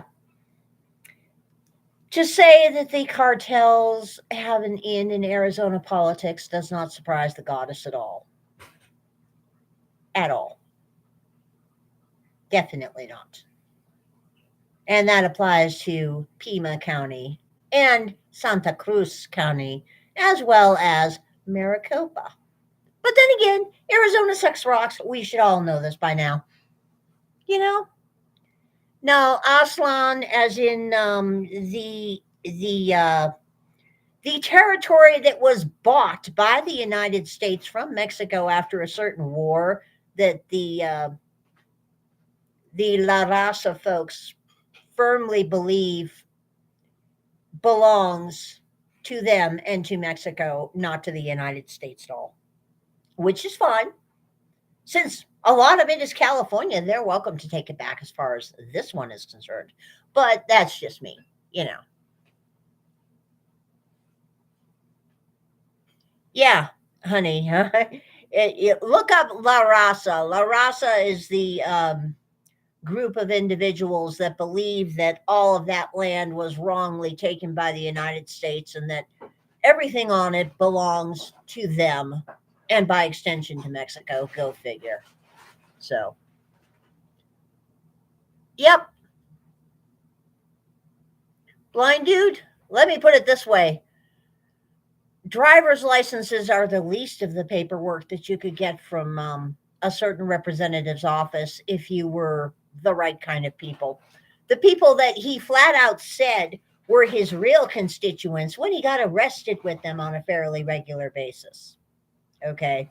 So that tells you, yeah, they claim part of Arizona, they claim Texas, New Mexico, part of California. You know, it's just a thing with them.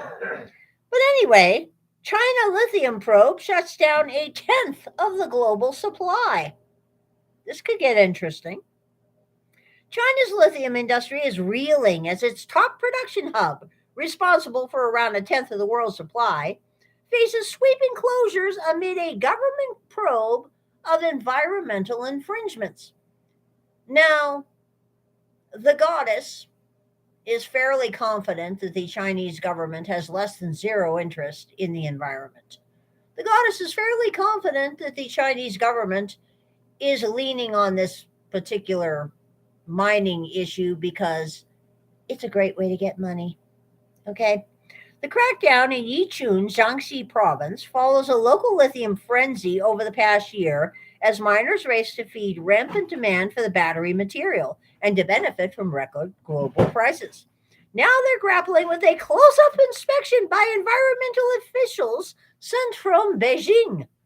Ore processing operations in Yichun have been ordered to stop as investigators probe alleged violations at lithium mines, Yikai newspaper reported.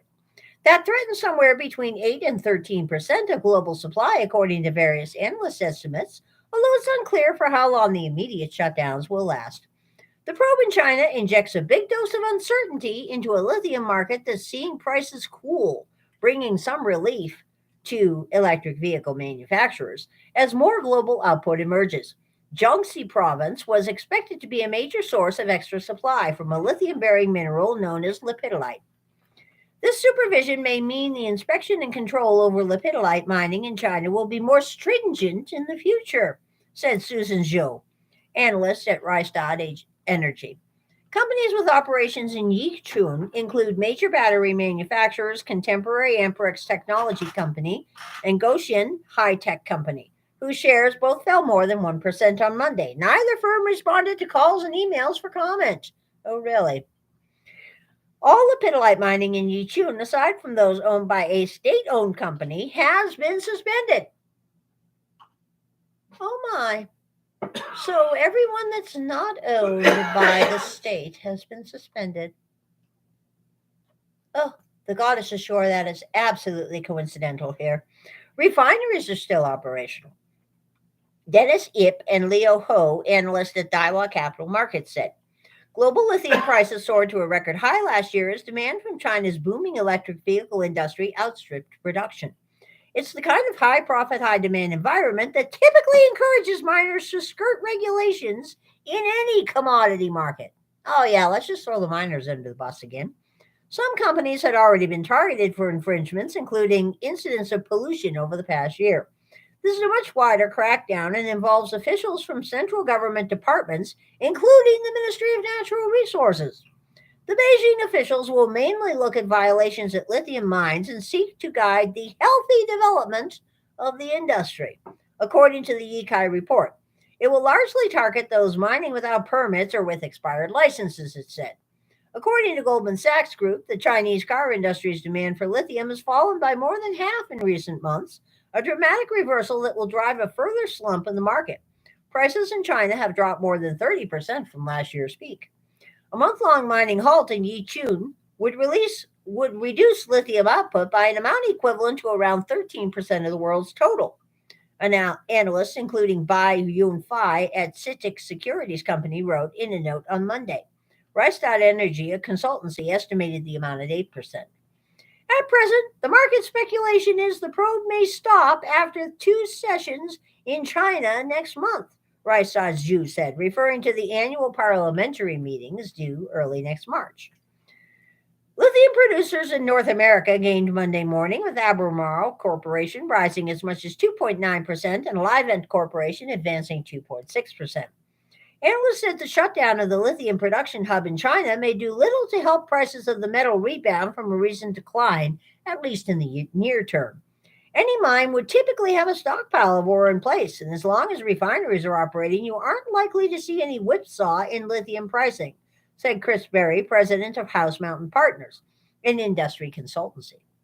Should these mines be halted for months, then this becomes a different story. Yeah, we would think so. Odd how that kind of thing happens. Very odd. Meanwhile, nickel's electric dreams turn into a pricing nightmare. A lot is going on in the nickel world these days, in case you're missing the news there. The global nickel market flipped from deficit to surplus over the course of 2022, according to the International Nickel Study Group. Supplies of what is a key metallic input for electric vehicle batteries exceeded demand by 112,000 tons last year, the largest surplus since 2014. You wouldn't know it looking at the London Metal Exchange, where registered nickel stocks have fallen by almost 20% since the start of January, and 3-month prices remain elevated at $25,000 per ton. However, the London market has become increasingly divorced from what is happening in the physical supply chain over the last year. Odd how that happens in metals, isn't it? The reality is the global price discovery mechanism for this critical building block of the energy transition is not functioning well.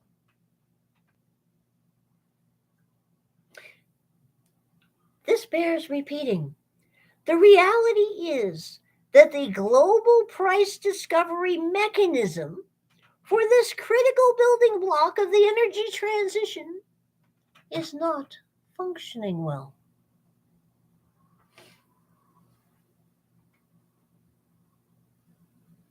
That couldn't possibly have anything to do with the utter and complete lack of free markets, I don't think. No, it couldn't have anything to do with the utter and ubiquitous manipulation of paper prices. No, definitely not. According to Hugh McKay, VP of Market Analysis and Economics at BHP, it doesn't help that the LME's benchmark status itself is in question after the market meltdown last month. The turnaround in market dynamics last year was all about Indonesia, where the government is set on turning the country into a major hub for battery metals. Indonesia's mined nickel production expanded by 48% to 1.8 million tons in 2022, according to INSG. The country now accounts for about half the global output. The mining boom is feeding a processing boom, with the production of nickel pig iron growing by 32%, and the output of intermediate nickel products nearly tripling to 288,000 tons in 2022. Indonesia's smelters are churning out nickel in a widening array of forms as operators experiment with converting the country's low-grade ore into a chemistry that can be used by EV battery makers. Chinese companies are at the heart of this industrial revolution. Really now. And China's nickel imports have started reflecting the changes underway. Imports of Indonesian matte, a form of nickel now being tailored to the battery chain requirements, went from 0 in 2021 to 168,000 tons in 2022.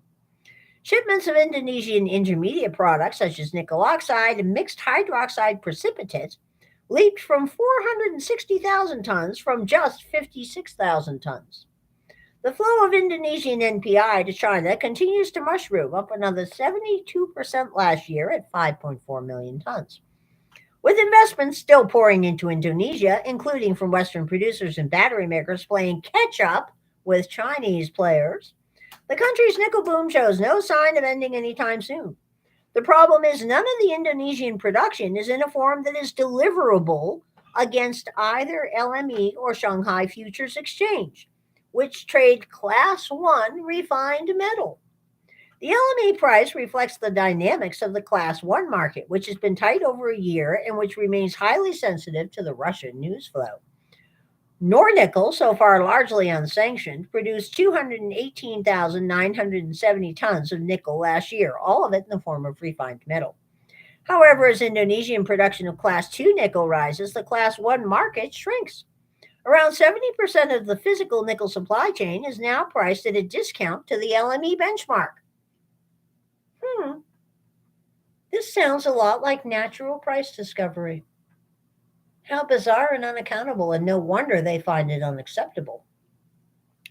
Discounts for products such as matte and ferronickel have ballooned in recent months as the market digests the Indian supply wave. Indeed, the disconnect with LME pricing has become so pronounced in some part of the market, players are experimenting with completely different methodologies.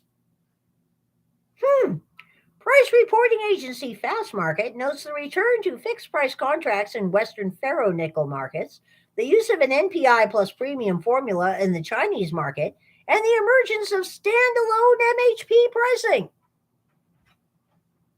More natural market behavior is occurring.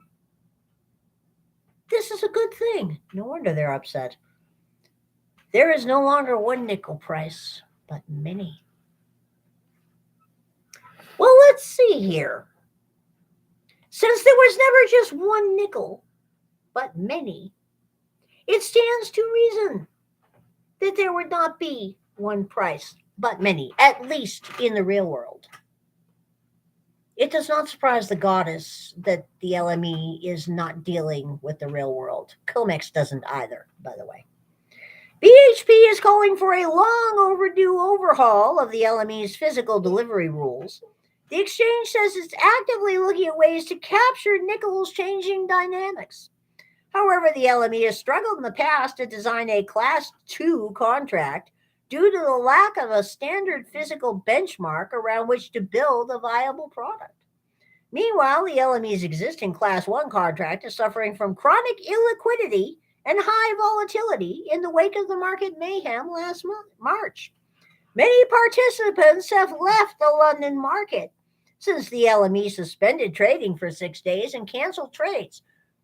Oh, gee. So when they cheated and screwed over a very large number of people and broke their own rules, a lot of people stopped doing business with them. Color of the goddess, totally unsurprised. LME's nickel volume slumped by 28% last year, and January's activity was 60% lower than that of January 2022. Well, that means 40% of people are still idiots. Okay. A resumption next month of trading in Asian hours may help revive the contract's flagging fortunes. Meanwhile, others are waiting in the wing. CME Group, our dearly beloved friends who, well, if you can't say something nice, plans to launch a nickel contract settled with prices gathered from a platform to be launched by UK-based Global Commodities Holdings. GCH will generate a Class 1 nickel price index based on physical transactions similar to its global coal product. The idea is to reconnect nickel price discovery with physical shipments, a hark back to the origins of the LME itself. What a revolutionary concept. Connecting the price of a thing to physical delivery of that thing.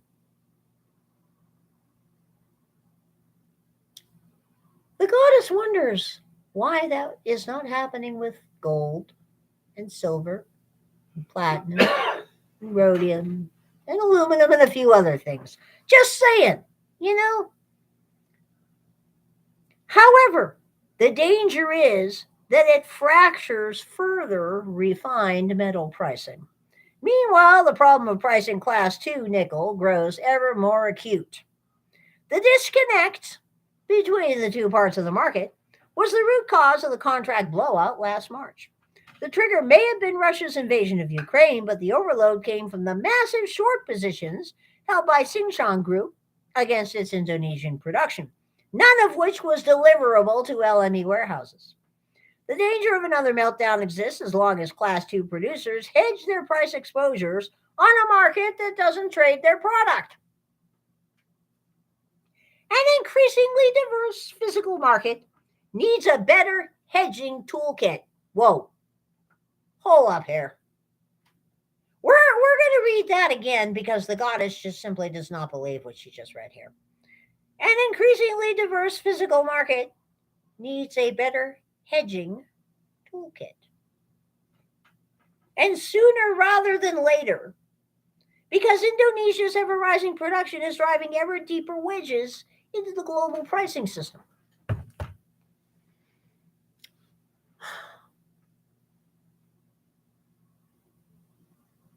In no sane universe is there a situation wherein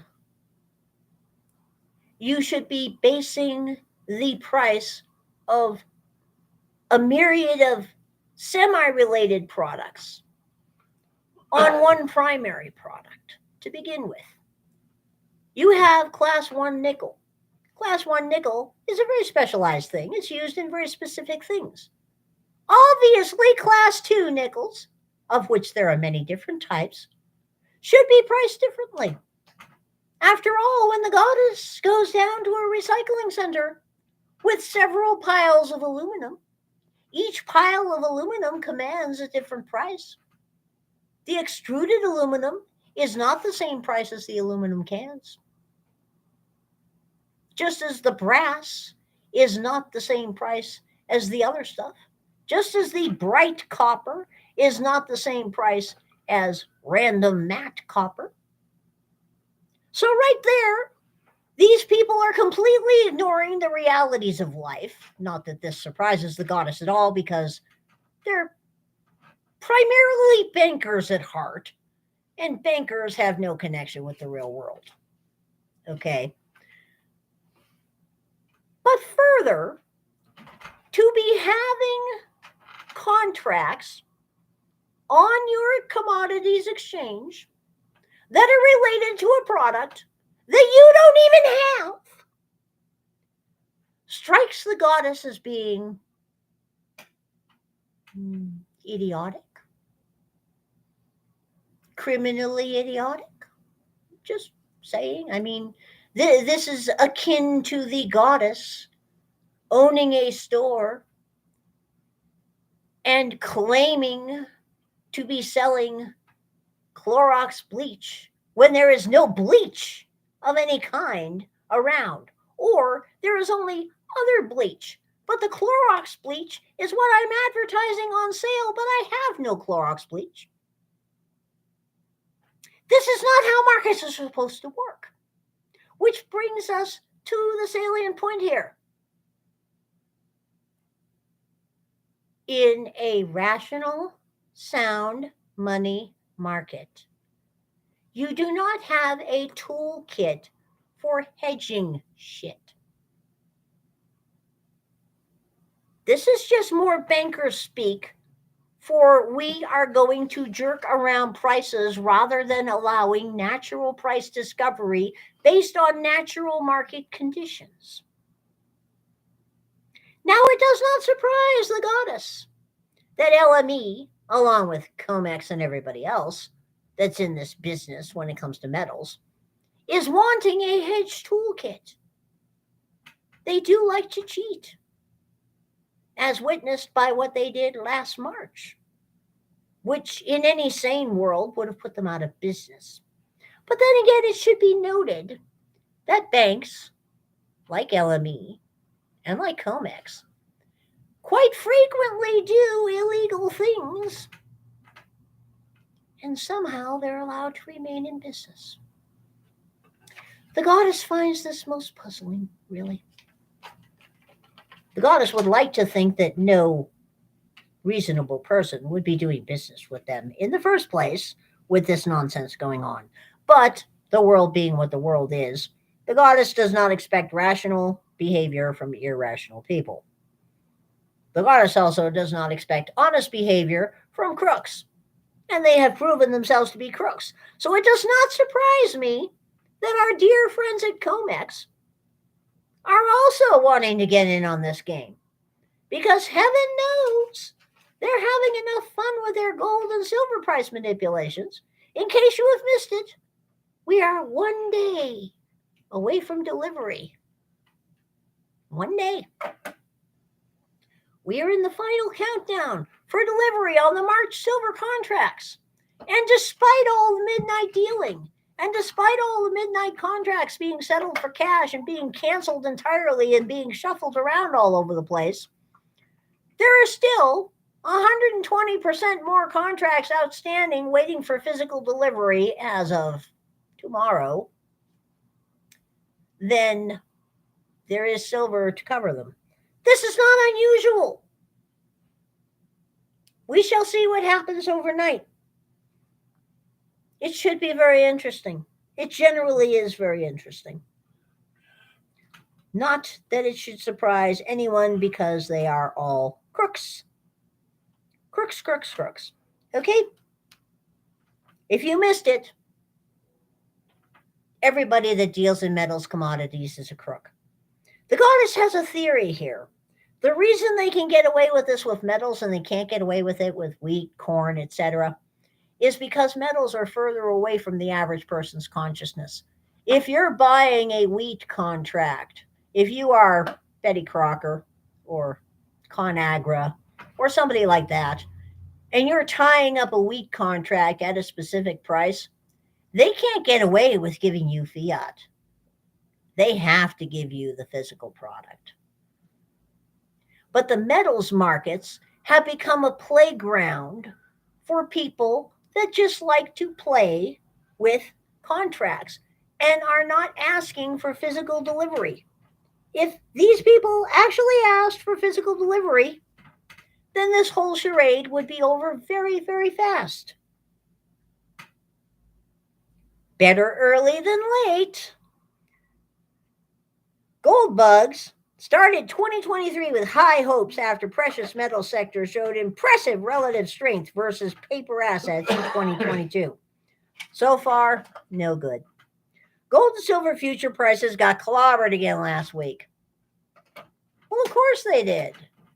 Inflation numbers came in higher and hotter than expected, even with the new formulas. The PPI looks horrible. All the other forward-looking figures look horrible. The housing market figures look horrible. But the economy is in fantastic shape, therefore gold and silver are down. We all know this, okay? The US dollar is back on the rise against other major currencies. Well, yeah, when you're the biggest turd on the pile, that tends to happen. Interest rates jumped and rattled investors were in the mood to sell paper assets, including stocks and metals futures contracts. The selling was in part driven by data which showed higher and more persistent price inflation than economists expected. The goddess firmly believes that none of these economists have actually physically shopped for a single product in the last 4 or 5 years. Otherwise, they would know they're full of shit. Okay? I mean, really. Gold and silver futures prices aren't exploding higher in response to this inflation. That is one of the primary frustrations for metal investors over the past couple of years. What matters, at least when it comes to the paper price of gold and silver, is how well the US dollar is faring in the foreign exchange markets and direction of interest rates. Why aren't gold and silver working optimally as hedges against all the price inflation we've seen? Why isn't the prospect of World War III against a nuclear-armed Russia driving more safe haven buying? When will metals investors finally be rewarded for being right about debt, deficits, and reckless central bank policies? Behind these questions is one even more basic. Should I add or even hold physical bullion if it isn't serving the purpose I bought it for? The goddess can answer that one right now. Yes, absolutely. And by the way, if you bought it as a hedge against inflation, you bought it for the wrong reason. If you bought it as an investment, you bought it for the wrong reason. So, that's not my fault. Okay. For one thing, the question above isn't the right one to be asking. It's oriented toward the past and ignores the alternatives, which is a dangerous way to make investment decisions. Over the past 2 years, gold and silver have not performed as well as expected. True enough. That said, metals have outperformed stocks and bonds since 2022. Real estate has turned lower, and the market is even more sensitive to rising interest rates than precious metals. A better question for frustrated metal investors to ask is, would I still buy gold and silver as a safe haven as an inflation risk, or is another asset likely to work better? For most people, the answer to the first part is yes. Metals have underperformed versus expectations over the past 2.5 years, but they fared better than the alternatives. More to the point, they figure to continue outperforming in the months and years just ahead. It remains vitally important to hedge against a collapse in the Federal Reserve note dollar or worse. Now is a good time for frustrated gold bugs to remember one of the most important maxims in investing. It is better to be years early than 1 second too late. It should be noted that Wyoming is the latest state to get a clue and join the sound money movement. Wyoming. The goddess is very, very displeased, and the goddess is going to go bitch out our governor because Wyoming should not be beating Montana on anything, period. End of story. That's all there is to it. But the point is this: Wyoming is only the most recent state to adopt sound money principles, to adopt legislation that says a set percentage of their treasury will be stored in physical metals in a repository in their state, not in paper, not in silver and gold stocks, not in silver and gold properties held in somebody else's vault. In physical silver and gold stored in their state in a repository. The goddess is going to get the attention of someone in the state house down the road. How assertive the goddess gets will depend on how fast I get action. But there will be action because we need real money. We need our states to have some asset that is not tied to the federal government. Because we all know that those sociopaths in Mordor on the Potomac want us all dead at this point. Okay, it's pretty obvious that these people severely dislike us. And life is not going to get better under their command. Okay, this is becoming quite glaringly obvious. Therefore, more and more states are doing the right thing and no longer taxing gold and silver purchases. They never should have been taxed in the first place, okay? More and more states are moving to sequester a percentage of their treasuries as physical silver and gold stored within their state in their own repository because even these yo-yos are realizing if you don't hold it, you don't own it. So it is incumbent upon all of us to do a couple of things at this point. First of all, if you're not getting mostly unbanked yet, what the hell are you waiting for? Contrary to popular belief, keeping your money in a bank is an abysmally bad idea, okay? It is safer under a mattress than it is in a bank.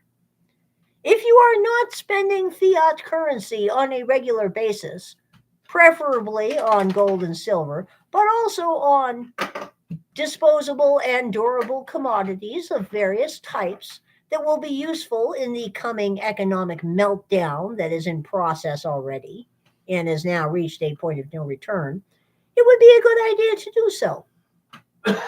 If you are not deliberately spending fiat and refusing to use electronic cash, debit cards, credit cards, etc., to fight against this cashless society that they've been kind of sneaking in on us since the whole COVID nonsense happened, this would be a good time to start. And if you are not already agitating with your local political yo-yos to get your state to remove sales taxes on metals if you have them and adopt sound money policies, this would really be a good time to do that, because we are seeing indicators in the charts of various types that are indeed unprecedented. And it should also be noted that they look really, really bad, even though they recently changed all the formulas they used to calculate them so they look only half as bad as they actually are. So this whole economy thing is not going very well right now. And it is not going to get to going much better anytime in the immediate future. Especially since our government does seem hell bent on getting us all eating Z bugs, living in Z pods, in Z dark, while we are freezing to death and taking cold showers, and in the middle of World War III. Just saying, you know. This is a good time to be getting your financial house in order, regardless of what everybody else is doing. You know? I mean, that's just the way it is.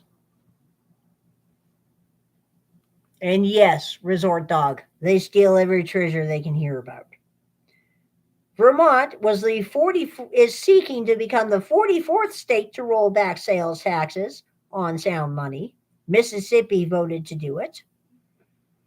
So yes, if your state is not getting on the sound money train, it is time for you to start making noises for your state to get on the sound money train.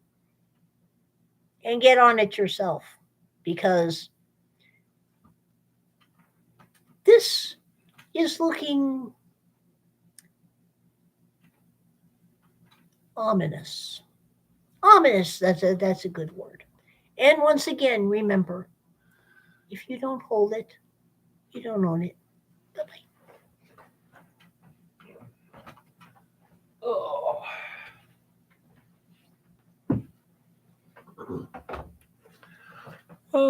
Let's see. Yes, we all know silver is better than gold.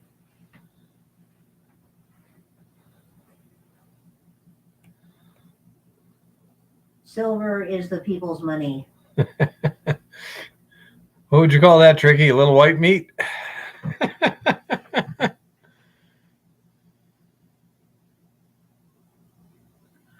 Patrick Jones says, thanks, Eva. Oh, my goodness.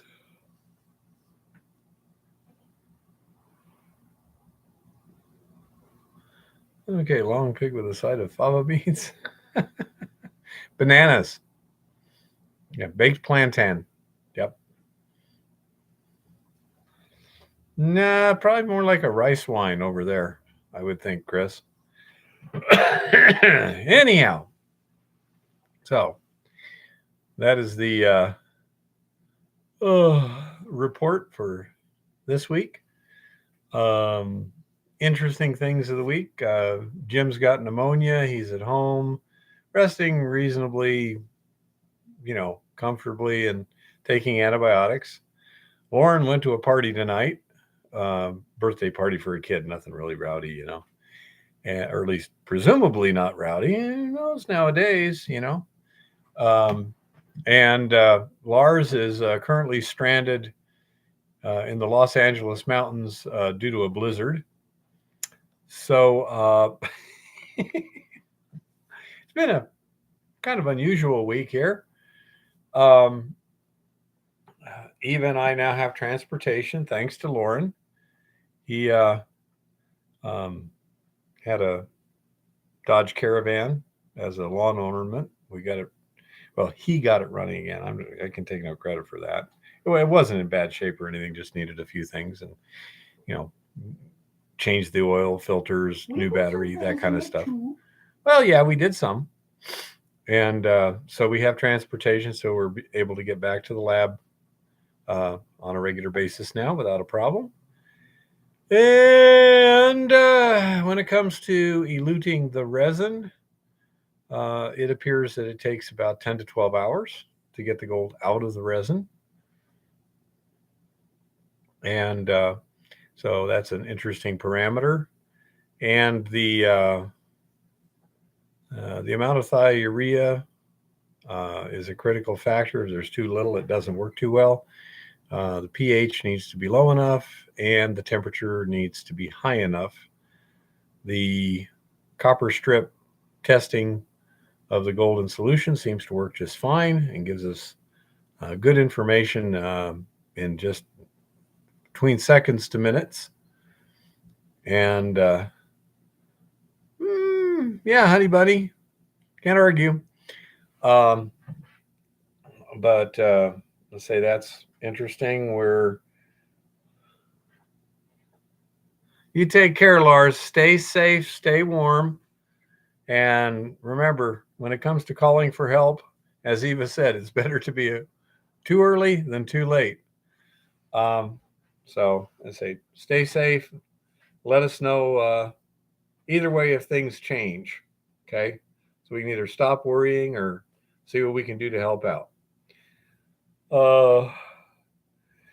We're working on plans and testing for a resin stripping system that would have a much higher capacity than what we're currently at. That'll work fairly simple, and that could possibly also be used for stripping gold from electronics.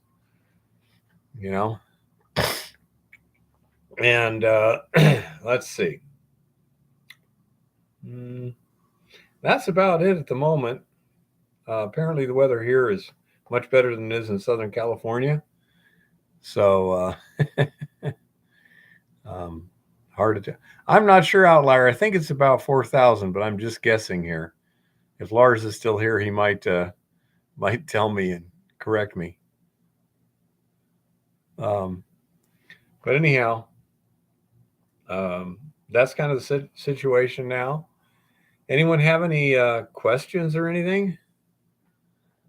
Hey, Lars, what's your elevation if you've still got comms?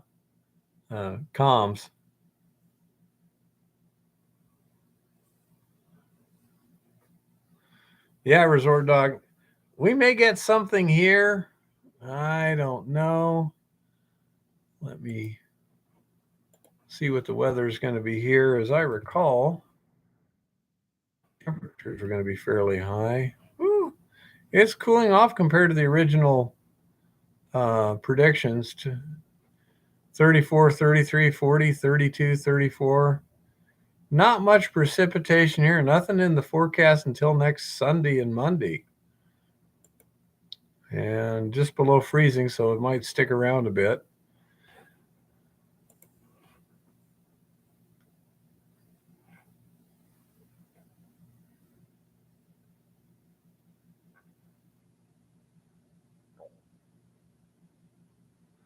No, Resort Dog.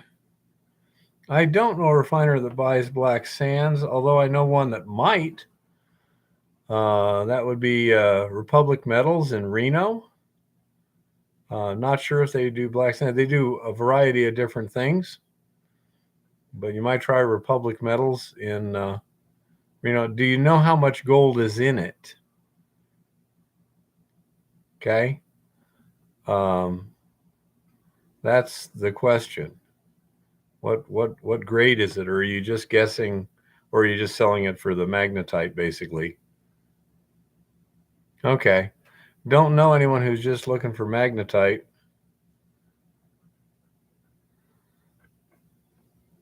Yeah, Chris. Well, it sucks to be in that chilly California with all that snow.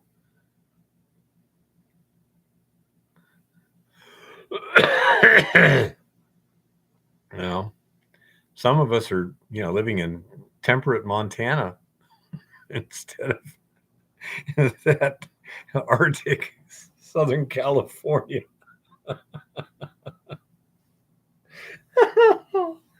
Oh, this is crazy. Poor Lars. What a year. Mm. What kind of mold release would you? No, thank you, Chris. What kind of mold release did we get for our molds? For our molds, we actually got a spray mold release, but it's my understanding that WD-40 works okay. It turns to carbon, and um, that's what actually does the mold releasey party. You don't have to put on much. You notice in your cone molds, we haven't put any mold release on forever. I just wondered because I'm seeing wax varieties too. Chris says lamp black works great. In other words, you could take like a candle and just get the black like that.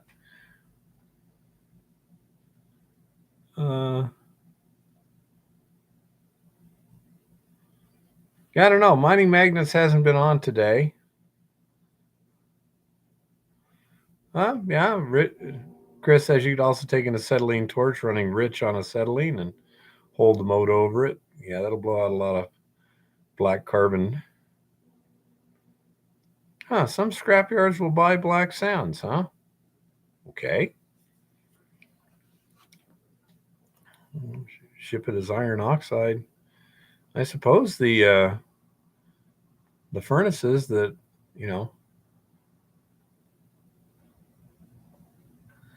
Yeah, Tricky, I understand. I'm from southern Arizona. I've been irradiated enough.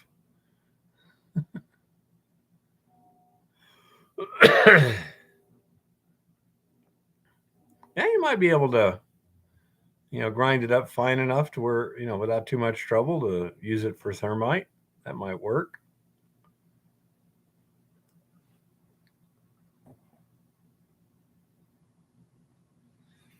Sandblast media. Yeah, I'd probably go a little coarser grades on that. I know one thing they use a lot in Southern California is smelter slag from Arizona. They just crush it up and use it for sandblasting. And smelter slag is pretty tough stuff.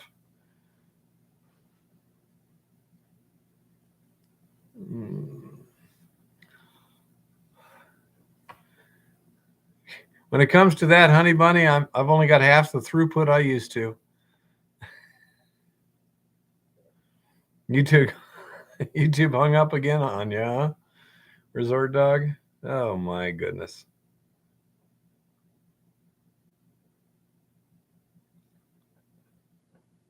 Be interesting, Honey Bunny. 3 ounces per ton and platinum? Yeah. Republic Metals might be interested. We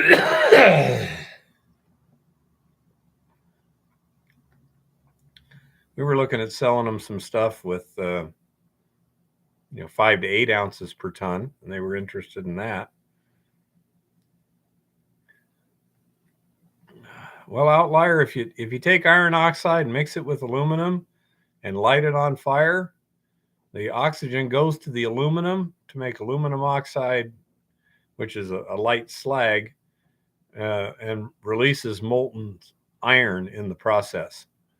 You can go look on YouTube, thermite welding, and they'll have stuff like railroad rails. They just take the rails, space them properly, put a mold around it, light the thermite, and it goes in there and welds them together.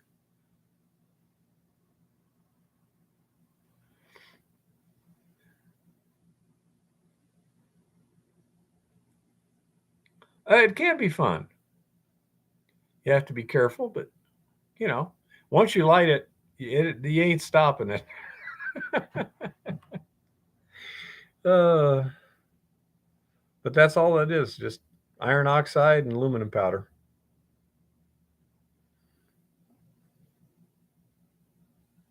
Yep, that'll work, honey bunny. Yeah, I'd say they've got videos on that that are pretty pretty good.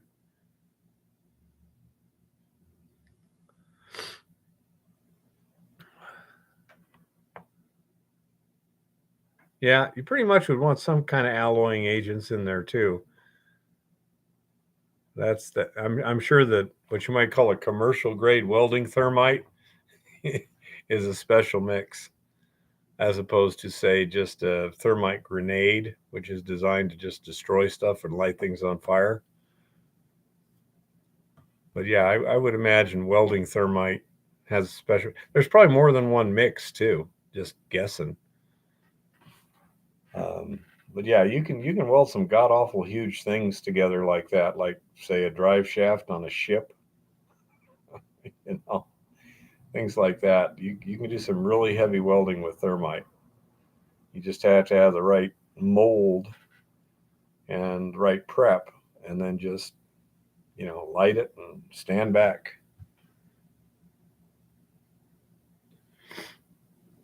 What's the percentage of manganese in manganese steel, honey bunny? Yeah, for really big welding, thermite, especially in a situation where it's more in the field, like let's say like a ship repair or something. With if you got a factory situation, you can probably do a little better with just multiple pass MIG welding.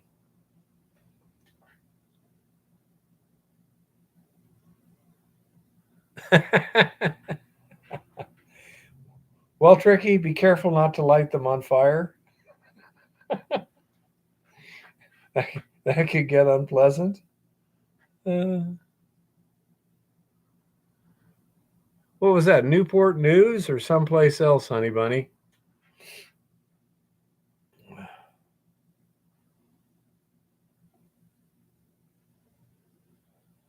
I think Newport News used to be the biggest one, but I really don't know. Nowadays, they got some awesome stuff in Asia.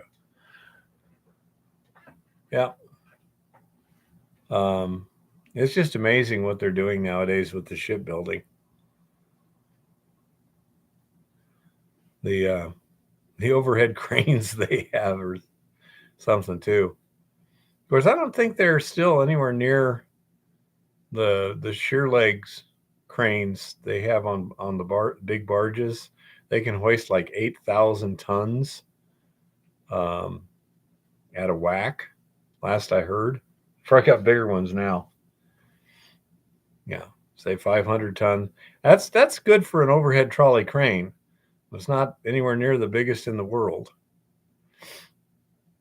Boy, those cranes that Elon Musk has over there at SpaceX are some pretty big monster things too. I don't think they got nearly that capacity, but boy, do they have the reach. By the way, I hear that SpaceX is planning on launching the Starship. I heard Wednesday, though I don't know. Maybe you know, Chris. Have they given a tentative date yet? You know, um, but that would be something to watch. I would love to see a Starship in real life take off. That must be something pretty amazing. Um, and we shall see what we shall see. But we just might have to, once we get the Bago working good and everything, and maybe next winter. Um, uh, I kind of understand what you're saying there, honey bunny. Eva would take a ride in a heartbeat. I'd go on a ride on a Starship once they've had a little bit of testing, but RSN real soon. I like flying. I get motion sick. So anything that gets any kind of complicated gets me sick. Midway rides, stuff like that. I mean, I can handle the Ferris wheel real soon now. Okay. Um, but yeah, anything that gets a little tumbly or whatever, and boy, gets unpleasant. Oh, natural born fear of heights here too, honey bunny. Um, Eva's afraid of heights as long as it's low enough where she figures she won't die when she hits. Once it's way the hell up there, doesn't bother her near as much, although she doesn't like bridges that much. Do you, little one? No, because I figure the odds are pretty high that I won't die before I hit the water. That's the important. Well, you'll die when you do hit the water. If it's a high Can you bridge. guarantee that people have lived jumping off the Golden Gate?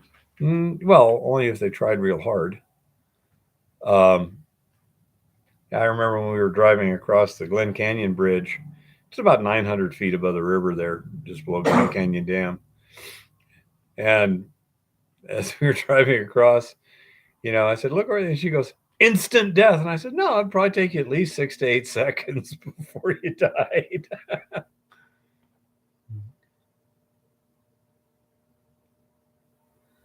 uh, I've never been strapped to a parachute, but I was going to try parasailing once on a tandem thing. I don't like ropes that much either. Now, I'm not too bad if I'm on a slope, like even an 80-degree slope or something like that. It just feels a lot better to me than I'm literally hanging in thin air. Not that fan. Of course, whenever I'm hanging in thin air, I have to climb back up the rope too.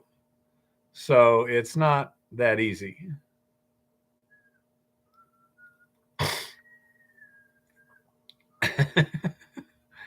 Blood pressure over 300, huh? Yeah, that's a bit much. You need some Valium, dude. You know, definitely need to mellow out. I presume that you weren't jumping for the fun of it, but because somebody wanted you to carry a rifle in midair. That'd be my guess. You know, I mean, I don't even like being up at the top of the Space Needle or something. I can be on top of a dam, and I don't like looking down. Pararescue, okay. Well, thank you, honey bunny. Appreciate your service. That's a tough job. You know, but yeah, I'm not a big fan of heights myself, although I've gotten a lot better. But again, it's a lot easier when you're on a not vertical surface. Yeah, glass floors. That looks pretty spooky when they do that too. you know, and they got they have bridge in the glass. They had one of those.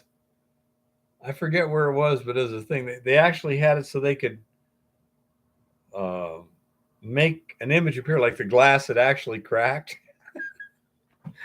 That was just entirely too rude for my thing. That's not a, you know, that's not cool. I've never been on one of those tall glass floor things, guys. I've never done that. Have no desire to. The only thing worse might be one of those glass floored swimming pool things. That would look really freaking spooky. You know, that that would be pretty weird to be sitting there over hanging out over the edge of a skyscraper, swimming and looking down. Yeah, I don't think so. Not my thing.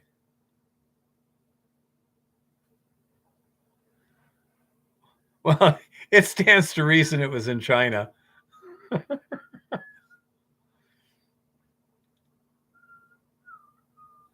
Oh, yeah. There are some things that just don't look fun to me. The other thing I wonder is when you have these guys that compete in like the X Games and everything, they do the backflips and this and that and the other. How many times have they crashed learning how to do that?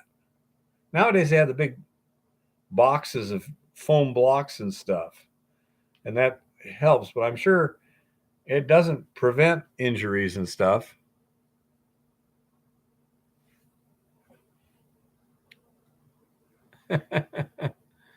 I don't know, Resort Dog. Maybe there's some kind of systemic racism going. Maybe.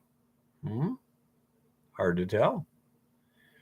Boy, did you see how Scott Adams got himself canceled. got himself eyebrow deep in the doo doo? Wow. Yeah, beyond. I mean, You know, he started out critiquing a poll, basically. Then he made a logical leap that was perfectly legit, and then he went over that in a non-diplomatic way, and he's like pretty much canceled. I mean, like he's toast. Hundreds and hundreds of newspapers have canceled Dilbert. He's been unpersoned. Yeah. Now, I'm not sure. I think maybe he wanted to retire. I don't know how easy it is to do a cartoon every day, and I presume it's 7 a week. Yeah, the author of Dilbert, absolutely. The dude has been canceled. He's been unpersoned. He's been beyond canceled. And it's like he did say it pretty undiplomatically. I will say that he could have made it a lot less controversial, although probably still would have got him. It just wow. So my thought is maybe he's had enough time writing what do you call it? Cartoon every day for decades and decades, and now may want to just go fishing or something. And rather than just quitting, he can do it this way. I really don't know. Well, unfortunately, as it stands now, I mean, the dude's been unpersoned. I say I have no idea, because the way he said it, he pretty much could have easily predicted he would get canceled. Oh no, it was a little bit beyond politically incorrect, Chris. I mean, he just pointed out that you should completely remove yourself from living near certain types of individuals. Yeah.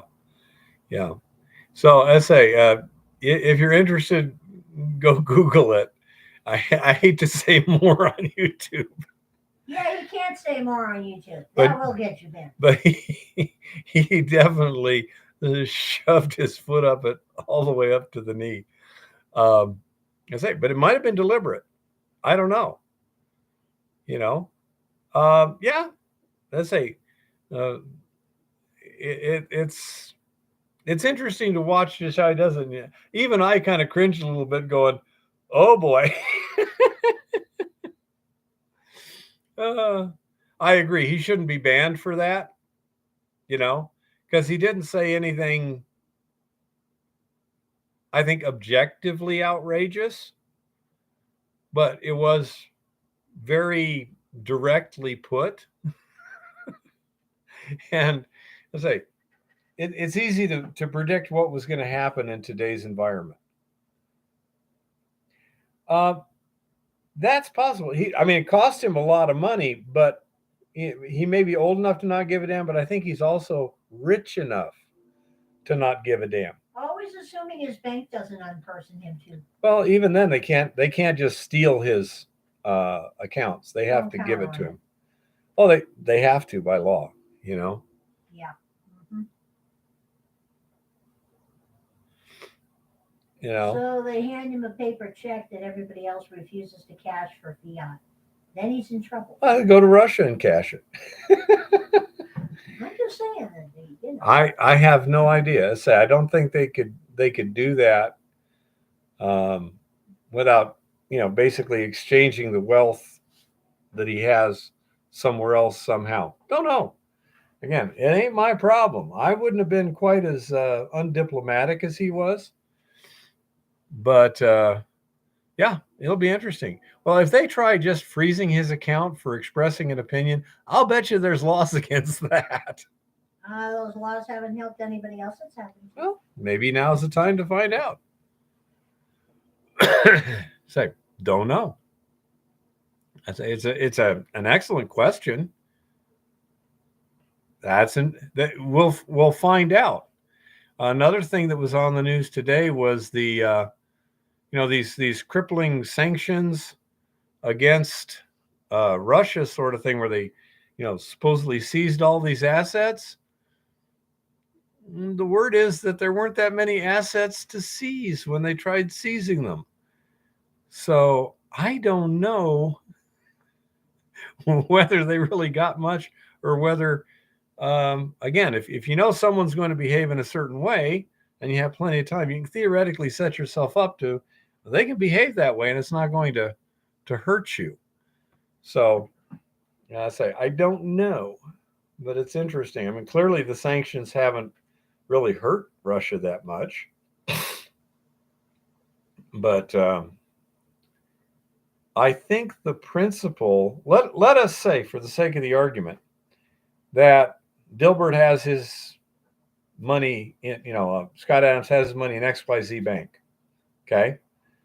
And then XYZ Bank says, well, we're not going to, serve you anymore.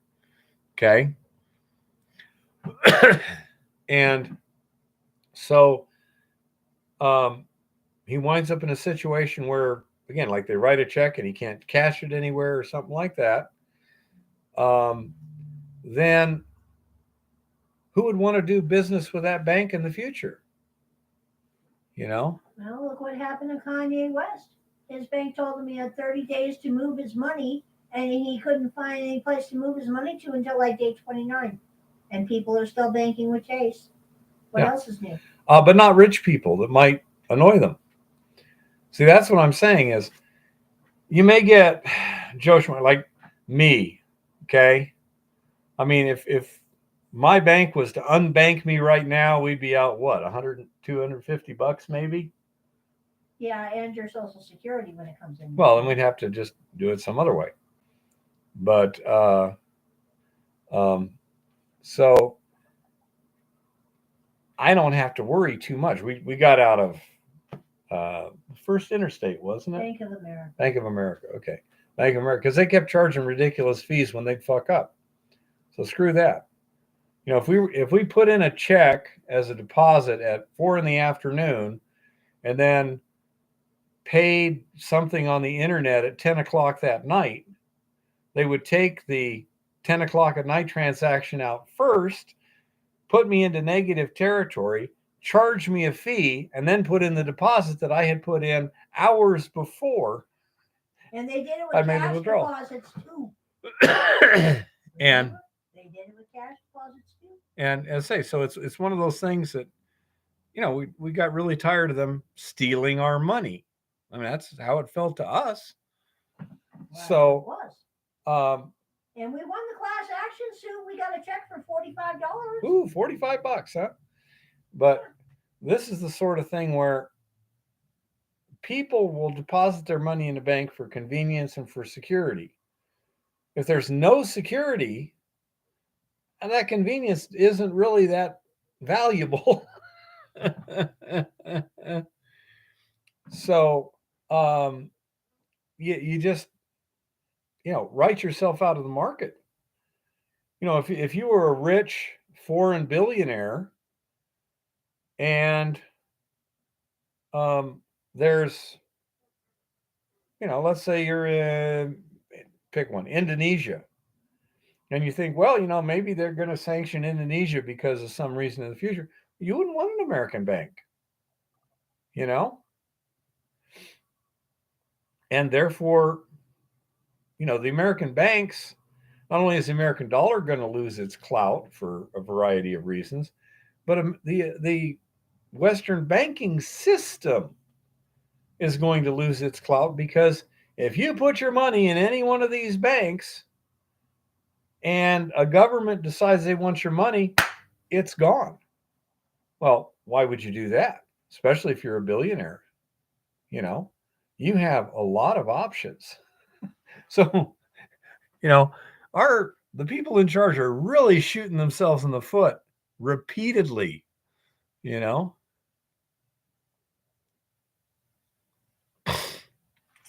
And so, say to me, it's just insanely stupid to play these games. So I don't know what's going to happen to Scott Adams. They might try and unbank him, because they did it with Kanye West, and I'm sure he had more money than Scott Adams. But we'll see what happens. Trust me, he has really stuck his head up. He's been unpersoned. He's been beyond. Yeah. He's been beyond Kanye. Yeah. Kanye just got canceled. I'll say. Now, you know me, I try and be at least modestly diplomatic usually. Okay. And part of that, so I don't cause unnecessary conflict or hostility, you know.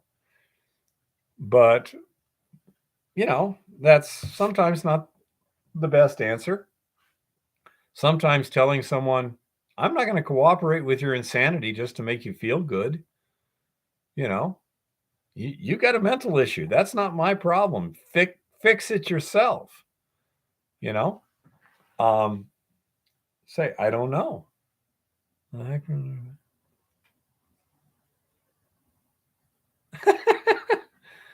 Yeah, resort dog. People are people. You can't trust them. But those institutions which become untrustworthy shortly become unpatronized, and say we left, and we're happy with small local bank here. They're always I don't even need to give them my bank card.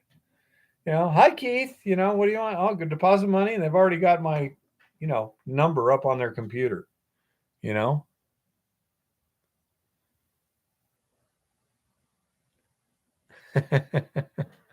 Not sure says, when you open an account, give the bank rep a copy of G. Edmund Griffin's The Creature from Jekyll Island, and have them read the intro on the spot. You'll never have issues with your account.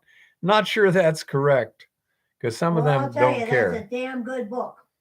If you haven't read that book, that's a damn good book. Yep. Excellent book.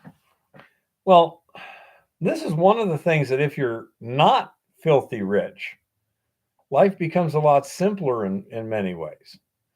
We can, if we wish to, stockpile a modest amount of cash, gold, silver, whatever, and not have a problem.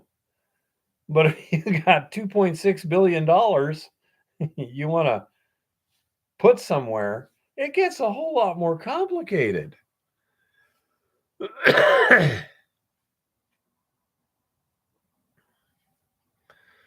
I would agree with that, resort dog, although people are getting less and less nice as time goes on here, because courtesy doesn't have the reverence that it used to. We were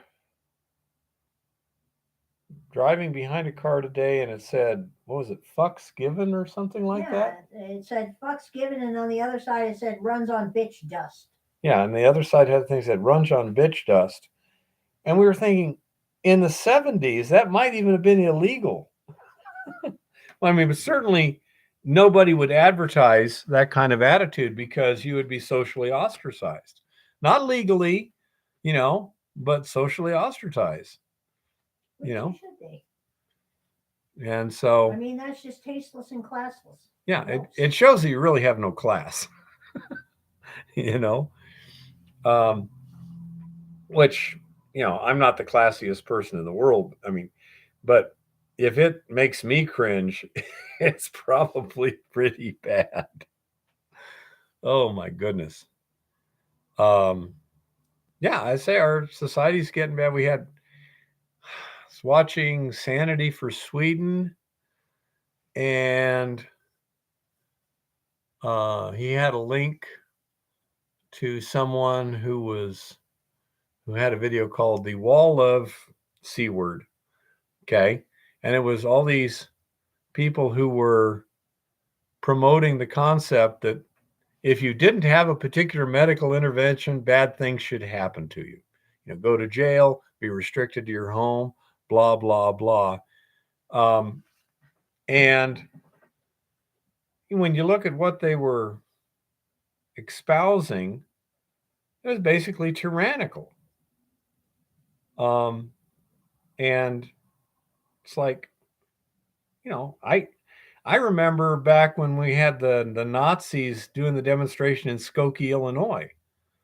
And even though there were counter protesters and there were cops to maintain order and stuff, they were able to say what they wanted to say, even though I don't think it did them a damn bit of good, you know. And nowadays, they disagree with me, they ought to go to jail.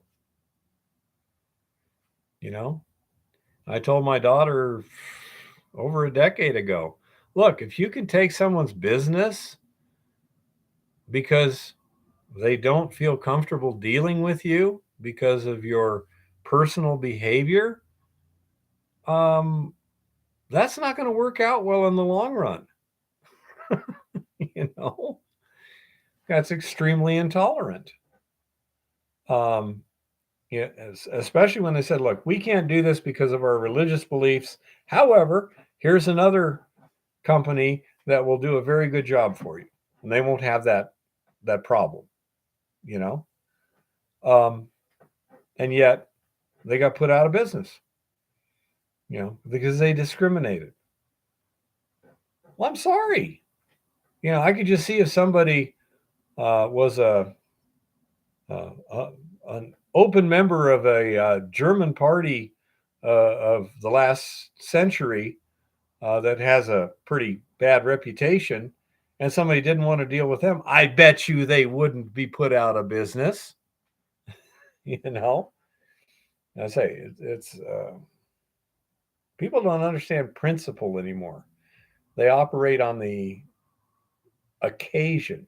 Yeah, and like the thing about rich people will still do business with banks like Chase because they figure that it's Kanye's fault or Scott Adams's fault for saying what they said, so it won't happen to them.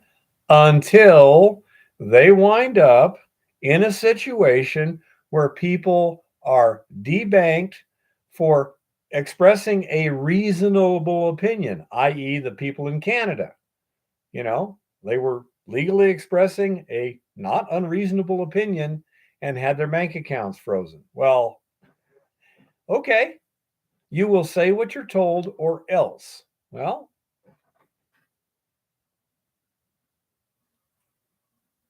I have no clue, Tricky. First of all, I wouldn't want to make any advice that could put you in serious trouble. Secondly of all, I don't know what the rules are over there. So I um, really couldn't give you an advice, although I can certainly understand the question. It makes perfect sense. One time I had a guy ask me, um, this was decades ago, and he was talking about Mexico. He said, hey, Keith, I know you've done some prospecting in Mexico and stuff. I'm wondering if you ever gotten any thoughts on how to get gold out of the country without declaring it, being detected, and stuff like that. And I said, well, yeah, there's a number of things we thought of. For example, if you mix it with black sand and call it concentrates, you can get it out of the country. If you cast it into things like candlesticks, things like that, and it looks, it's the color of brass, that would probably work. You can also mix it like 50-50 with silver, and now you have something that looks, it's a white metal. And so you can cast stuff in this and that and the other, and you could, take a fine powder of gold and take the, depressurize the propane tank, take the valve off, put gold inside the propane tank, fill it back up with propane, and it's not going to be terribly noticeable, unless you had like, 60 pounds in there or something. And the guy goes, those are all good ideas, but I don't think it would quite work for us. And he said, well, I don't think it'll work for us. I said, well, why not? And he said, because we got like 500 tons to smuggle out of the country. And I'm like, well, in a case like that, I would, again, mix it with silver to make it look silvery colored, cast it into large things like, say, an anchor that goes on a ship, and paint it the right color for the outside. If it gets hit by something, it'll just scrape off the paint and leave a silvery streak, which is what steel would too. And then in the middle of the night, change the anchor on the ship and drive it someplace else. And then I said, by the way, I don't want to know any more about this, okay?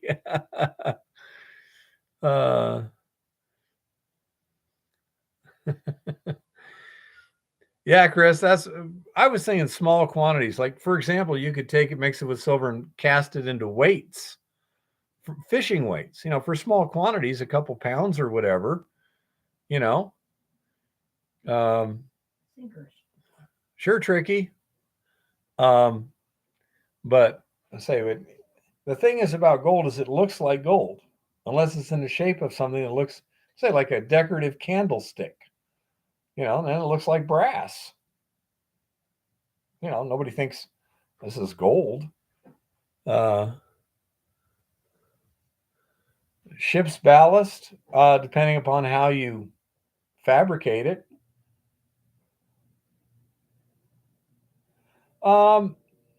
Problem with thin sheets would be structural integrity. But yeah, lead ballast of a sailboat, possibly, sure. I was thinking fishing weights because we were looking at maybe, pounds, maybe a few kilos. And I mean, you can deep sea fishing, you got some pretty big weights, and they are supposed to be heavy. And all you do is make them out of something that's, looks silver. Yeah, ballast keel for a sailboat. That's not a bad idea. I don't know. There's also the possibility of coating it with lead once you get to a certain point.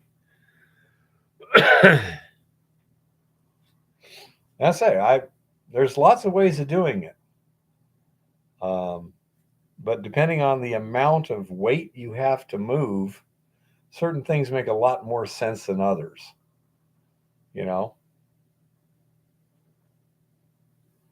What would a gold anchor weigh? Depends on how much gold. It's going to have twice the density or a little more than a steel anchor. Okay. So, but the thing is, nobody picks up an anchor and says, wow, that feels heavy, but for the same for the same volume, it's going to be over twice as heavy. I think steel, if I'm not mistaken, is about it. Yeah, the gold is 19 grams per cc, but what is the steel? Density of steel.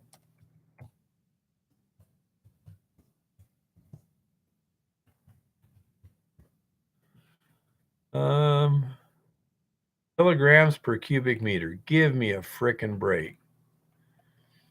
Mild steel, 7.85 specific gravity. So 19.1 divided by 7.85. 2.4 times the weight, everything else being the same, Tricky. Yeah, and then you have to hope that your anchor will be held. You know, well, you have an anchor chain, you know. You have to hope the anchor chain will hold the extra weight. Well, you make sure you don't overload the anchor chain. Duh. You know, and so you have to think of these things when you're doing it. You know, the nice thing again is you want something that you don't pick up by hand. So somebody pick up, wow, that's really heavy. That's kind of a giveaway. The other thing is when you mix it with silver, which is about 10.5, I think. 10.5. Yeah, if you do it 50, plus 19.1 equals divide by 2. Okay, then you'd be at 14.8 specific gravity if it was 50-50 gold and silver, and that would make it only twice as heavy. It would also make it probably a little stronger, but an anchor by its nature is usually a lot stronger than the forces you put on it to just pick it up, you know. Another thing is, it is a possibility that in an emergency, you might actually, I'm not saying anchor up, but drop the anchor. Fell off. You know, if you know where it fell off, it's worth coming back to go get it. But, I mean, you know, a reasonably sized ship, you know, like a 150-foot fishing vessel or something, probably has an anchor in the 500-pound range, would be my guess. A bigger ship would, of course, have bigger anchors. You could also have anchor chain and, you know, gain a lot that way. If you have something, say anchor chain, and you have it coiled up and sitting on a pallet, well, you know, say unless somebody really knows what they're doing, you know, you can mark the weight. And how about deck plates? Deck plates? Yeah. Depends on if they're structural. Most deck plates are not bolted on. Most deck plates are welded in place. You couldn't weld it. It's not going to weld. If you had, you know, multiple something, yeah, you could do that. I say another thing you can do in theory, I'm not an expert, so I don't know how to do it. You could essentially cast a hollow item. You know, like they have, you know, jewelry chains where the particular links are actually hollow, so it isn't nearly as heavy. Again, lots of different ways to play this game. You could also have hollow steel parts that are filled with gold or electrum. Again, if you use, you know, relatively pure gold, then it's going to be obvious color-wise that it isn't steel or whatever. If, I mean, let's suppose you made it into electrum, okay, and then you cast it into big bars, let's say basically lead on them, and you chemically treated them so that the surface sheen matched lead. You might be able to dip it. You might put like essentially a solder coating on it. That's what the Romans did. She says the Romans used to do that.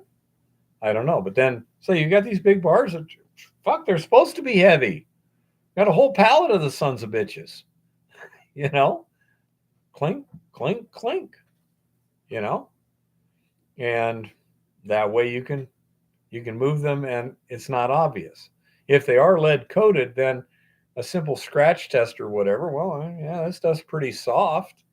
If it was on a silver, um, and an electrum core, then if you scratch it, it's going to get harder to scratch as you go deeper, but it may not be terribly noticeable depending on the thickness of the lead coating. And it's going to be the right color too. And it'll be the right color, so it won't look, okay, I'm scratching the silver thing and getting a yellow thing.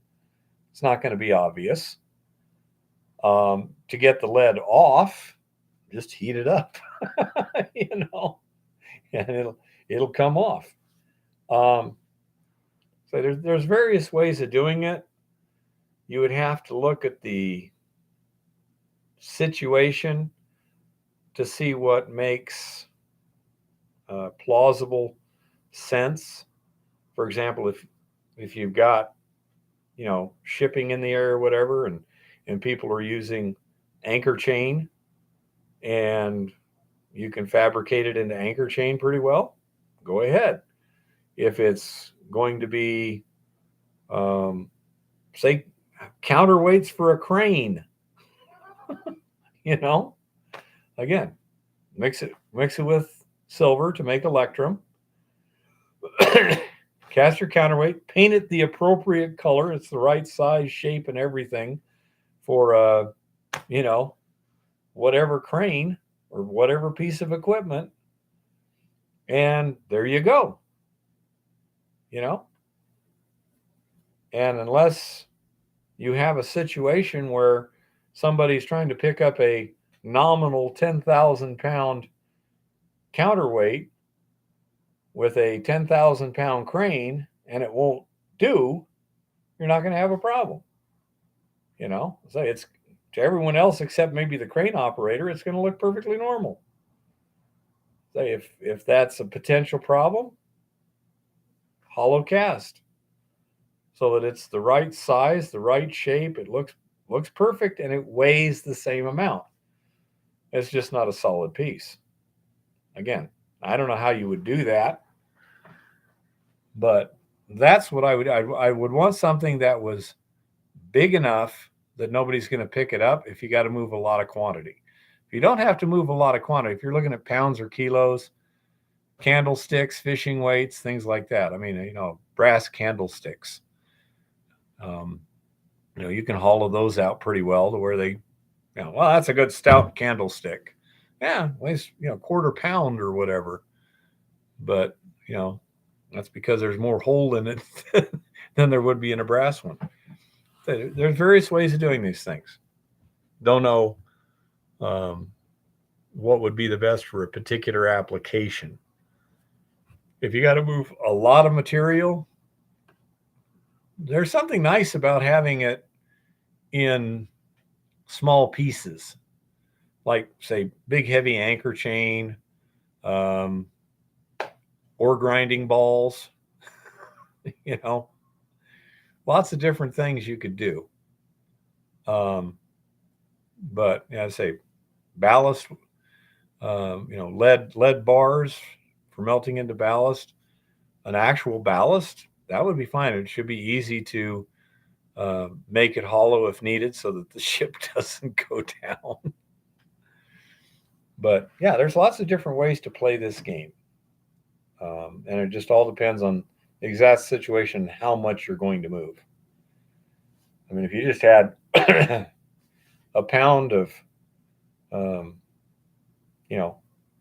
fine precipitated gold, like the stuff I get out of my electrolytic cell, that I kind of grind up, you can put that in a propane tank. You can put a pound or two in a 5-gallon propane tank on your barbecue grill. Nobody'd ever know. They swish it around and they go, well, it's about half full. Or, well, it feels like it's full. Fine. And all you got to do is flare off the gas, and take the valve off and get the gold out. So I say lots of different ways to play that game. Just depends on your exact situation. In my case, because I've got stuff that's easily powderable. The other thing is you could take, let's say I had powdered gold, like I have, okay? And if I put that in brown sugar, it would probably like disappear. It's about the same color. Brown sugar is kind of like a little golden reflection and stuff. You could probably mix it with brown sugar quite easily. And then all you have to do to get it out of the brown sugar, put it in hot water and filter it. Bingo! There you go. So, I say there's lots of ways to play this game, but you just don't want it to look out of place or to be accidentally easily detectable. Like somebody picks something up and it weighs too much, or something gets hit and the paint gets scratched, and now you've got something that should be made out of steel, but instead looks made out of brass. That doesn't, that'll get the attention. Although, honestly, folks, if you were to have a big part, a big propeller, okay, they're made out of brass, okay? So you get a big propeller made out of gold, paint it, and put it on a pallet. Voila. Say, it's there you go. And you could even you could even do the rough casting, put it on the pallet, and ship it to a machining facility. Clunk, haul it off, take it to a machining facility, supposedly. Yeah, we make these, these propellers for ships over there, and they've got the machine tools over there. They just want the rough propellers. We can make that out of, phosphor bronze or whatever. And, voila. You got something, again, you can kind of change the surface look by, a chemical wash or something potentially.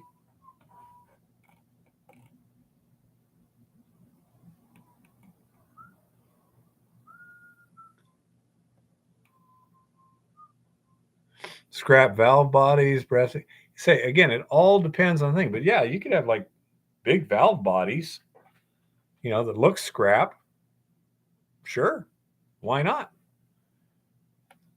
I mean, even in your house, you can make a set of bookends that look like pewter that are pure silver. Yeah. You know? I say there's lots of ways to play the game.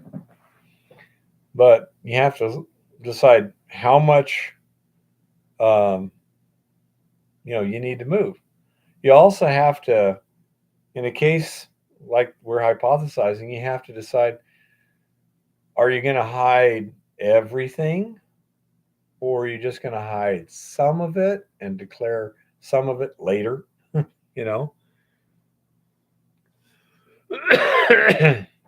that sort of thing. Again, it's a very personal decision as to how you want to play that game. And sometimes it has to do with corrupt officials, things like this, where you need to divert a little bit to lubricate the process. I don't know. I mean, say that's way beyond my level of expertise, but those are some ideas. And, all I can say is make sure that don't play any game where you can't handle it if, you have a bad hand. Sometimes you have to take risks. Other times you can dramatically mitigate them. And sometimes you can say, okay, if it goes wrong, it's going to cost me X. But on the other hand, if I do get caught, it's just going to cost me X. Like Pfizer got fined. Well, I'd be willing to bet you the guys who run Pfizer didn't do time in jail, and therefore it's essentially no skin off of their nose. JP Morgan has paid a couple of $100 billion in fines. Yeah. B of A has as well. So as Wells Fargo. So as long as you get away with half of it or whatever, okay, that's acceptable. If it's like, no, if I get caught, I get shot, well, the equation's a little bit different here. I wouldn't know. I know that a lot of times governments, believe it or not, aren't real smart because they sit there and say, well, if somebody finds a treasure, it belongs to the government and they can't keep any of it, which means nobody's going to be finding treasures, and or they're not going to declare them if they do find them. And so in a case like that, the government's kind of painted itself into a corner. You can't be honest. But I don't know. Again, it's the sort of thing that I prefer not to play those games. I'm not a good liar. You can't even keep a secret, dude. I'm not arguing. See, and in that case, the risks that you're willing to take or that are appropriate to take, I mean, you got a wife, you got kids, all this other stuff, maybe in a case like that, you just say, hey, look, pay me a consulting fee, or something to that effect. Is they'll take all the risks and just give you a cut, especially if in your case it would be better to get the cut out of the country, then good idea, Tricky. In that case, it might be best something like that where they take all the risks and you're just a consultant or whatever. Don't know. It could also be that they could exchange for something of value. Yep, Tricky. For example, let us say, for the sake of argument, that they bought a ship. Can't reach, Tricky. If they bought a ship that was going to have a bunch of brass fittings and stuff on it, and they drove it across an ocean and then replaced the brass fittings with other brass fittings, they still got a ship. And that might be something that you could sell, and exchange for something of value, either fiat, which you then use to buy whatever you wish, or something else. Let's say you could do something like that. Don't know. Say I don't know what possibilities there are, who you're dealing with, in a theoretical thing. Who are you involved with? What are their abilities? I mean, if you're like dealing with the president of the Philippines and he's on your side, then it's even more worthless at times, Tricky. But say with someone like that, you can get away with a lot more than if you're with the opposition to the president of the Philippines, So I say you have to weigh all these things out. Yeah, exactly, outlier. Then they wonder why people try and cheat the government. Duh.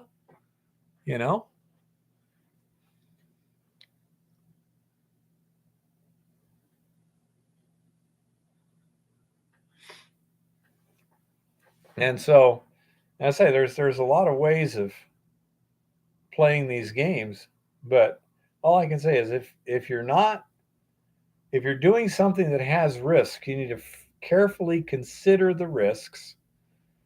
Can you live with it if the risks, if the dice roll the wrong way?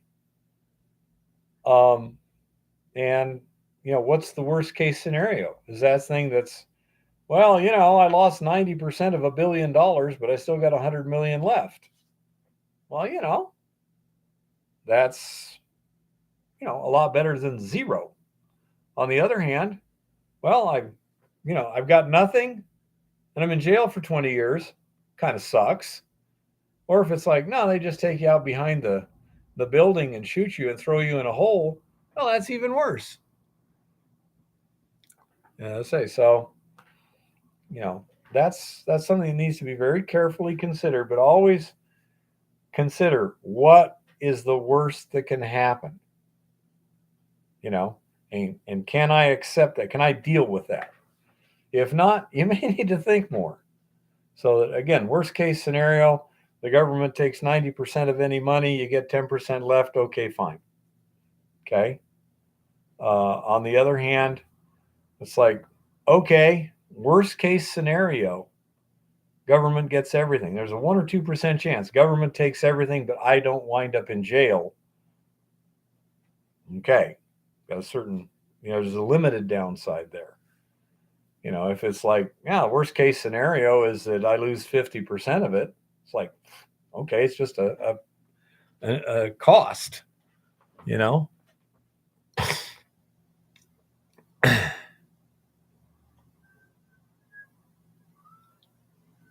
Yeah, I say it.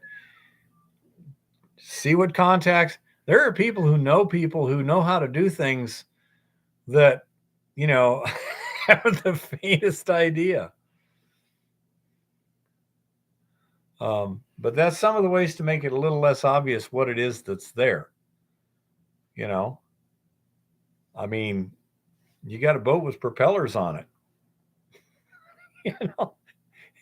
Anyone going down there to look at them and check them out? Probably not.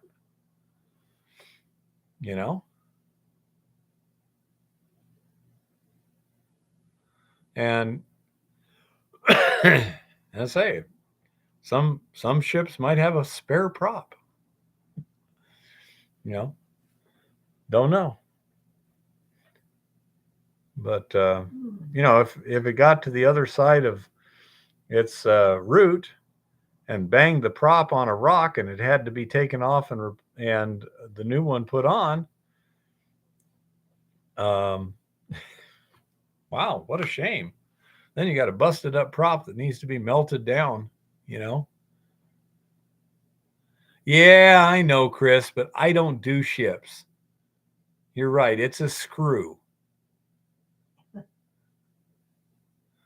I ride boats.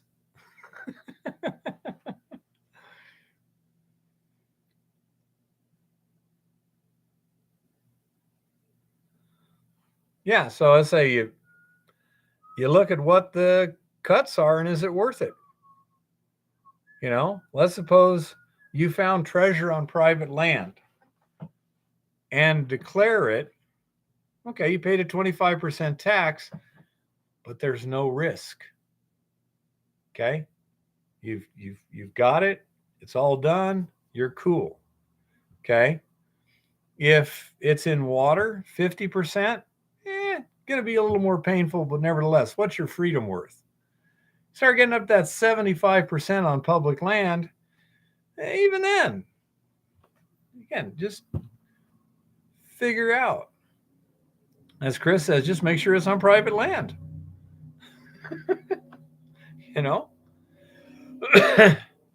If maybe some of it was just recently on private land. I wouldn't know. But yeah, if it was me and there was a lot of money involved, and by paying 25% to the government, I'm free and clear, I'd pay 25% to the government. If it was a huge historical treasure and I had to give 80% to the government, as long as I got to pick the 20% I kept, I'd be happy. Well, it depends. He's also got other people involved here. They're going to want their percentage. But anyhow, let's say, I just, And Honey Bunny may have some information for you. I agree, Chris. I agree completely. And this is again where it depends on the exact situation, who you've got as associates, who are you going potentially against? You know, if it's something like your adversary is drug cartels, it's a whole lot different than the IRS, because usually the IRS won't shoot you. But yeah. Have you seen their job description lately? Yeah, but they usually don't shoot people. Drug cartels usually shoot people and sometimes take their time. Well, I do find it a little bit ominous that the IRS has started saying that you might be required to fire on people. Oh, yeah. I mean, that's a little ominous. Yes. But, the government is, they massacred the Branch Davidians too. Yeah. You piss them off, you're in trouble.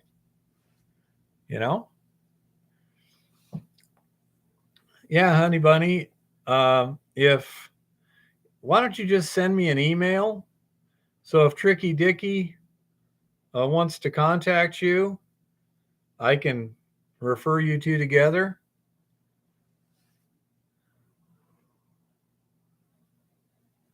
So, come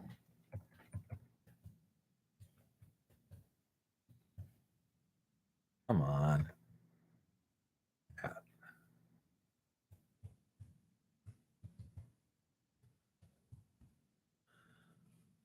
Okay, here's my email, Honey Bunny. So, if you don't have it, there it is. That's cold, Chris. That's cold. Chris goes, in other news, David Koresh finally quit smoking, I hear. Yep. Yeah, you might have, but this way we know we got it. And I say if Tricky wants to talk to you personally, then I can just put you two in touch. Okay. Say, I don't know. I know that I don't play those kind of games very well because, as Eva says, I have a little trouble keeping secrets. I don't lie worth a crap when somebody's staring me in the face. I just know it's not a game I'm built to play, so I don't play. It's just like I don't try and play football at age 67. Okay? I actually don't play football very well at all. And the reason is I don't like I was kind of a lineman, we were just playing for fun or whatever. I just don't like going direct like that. I'll go like this and step to the side and trip them, and I say, I just not the kind of person who gets that direct confrontation head to head thing. Not my thing. It's like, no, I'll trip you. You're going to go down. I'm going to be standing here uninjured, And so I say, I can tell there's certain games. It's just, I should stay away from them. And I say, that's the kind of thing. Yeah. That's why I told my buddy, he said, I really don't need to know a whole lot more now, huh?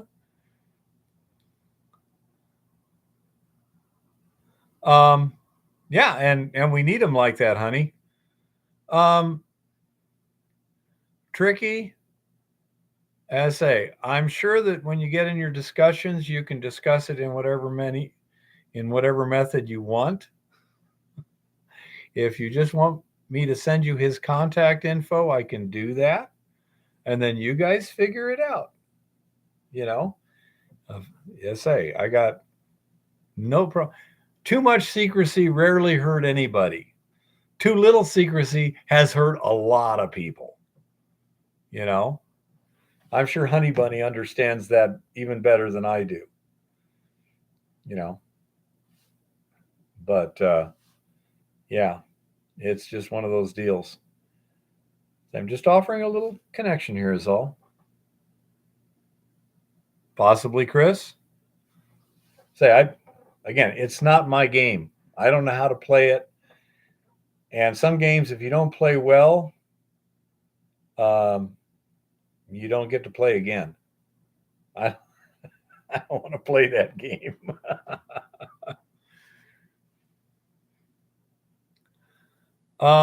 Yeah, although the problem is when you're sending it to a different country, not sure, it can get a little stickier.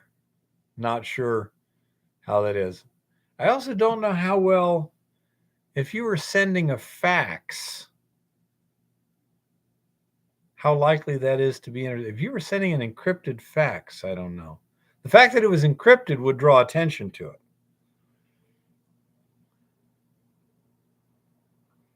Okay. I'll send you the contact details. I'll just basically forward his to you. And we'll go from there. I mean, no, you guys will go from there. Okay, Chris. Yeah, it wouldn't surprise me.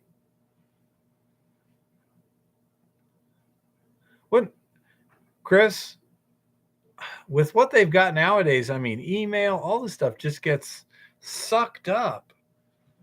And then, you know, with the communications, okay.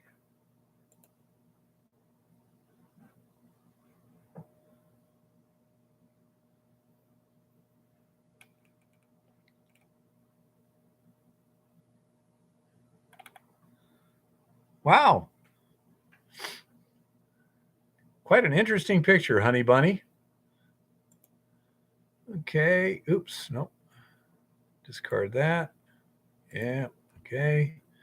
Just a second. Forward it to Richard Punter. Okay, Richard. Should be in your email. Okay. That's my guess, Chris.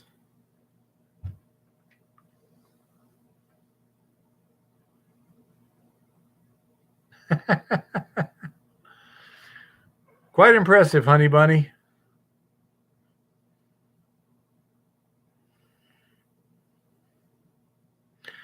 Say, I'm not guessing. That's why I stay out of these things. I saw, what was it, Enemy of the State? And except for the fact that they seem to have, in that movie, satellites that hover, you know. Oh, dear. Well, that's, I presume it doesn't feel that good either, honey bunny. And that's the most important thing. But yeah, it's just as we get older, the metabolism changes and then bad things start happening. And wow, it can get. I had a friend and she got diagnosed with hepatitis C.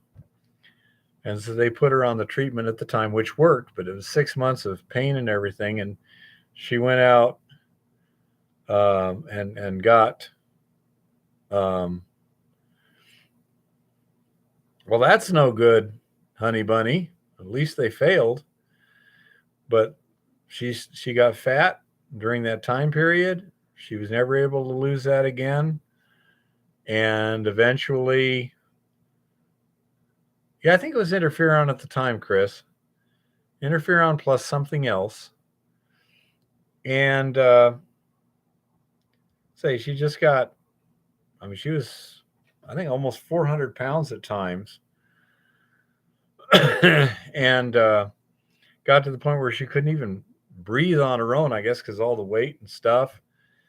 And so she was in a nursing home for years and finally just kind of lost her will to live. And so I was holding her hand when they, stopped the artificial respirator stuff. And as was expected, she couldn't last long on her own. But you know, up until that point, I mean, she got a back injury, but until that point, she was a cement truck driver and a pretty good one. Then she got a back injury and she couldn't do that. She couldn't sling the chutes and stuff like that. And that didn't help. But even then, she wasn't in that bad a physical shape until that interferon treatment. And yeah, that put her down. She was never able to get back up again, so to speak. The real shame. But say, gets us all sooner or later.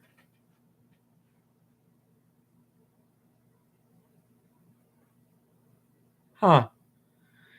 I can understand that, honey bunny. Um, I presume the quality of life wasn't that great by that point either. Little one, she says, my grandmother decided to die at 101 years because all the people she knew and cared about had already died. Yep. And say it makes perfect sense to me. I can't understand idiots that want to be immortal. Yeah. Yeah. Immortality doesn't seem to make much sense, especially if you can't be healthy. But even healthy immortality, I would think it would get boring after, 500 or 1,000 years, something like that. Oh, certainly, honey, but I bet you they were together a long time too. And when people have been together a long time and had a good connection, and then somebody dies, quite often the other one dies pretty quickly. Um, I fear for what would happen to Eva if I died. You know, married 78 years. Yeah. Well, they had a lot of years together. I hope they were very happily married, honey bunny. You know, but say I can see why, especially if she believed in an afterlife. Then she's like, I want to go see, my husband again. How much of that was involved in it, honey bunny? Suppose just everyone died. It's like, no, everyone's moved on, and I want to get back with the people I know. How much of that do you think was involved in it, if I might ask?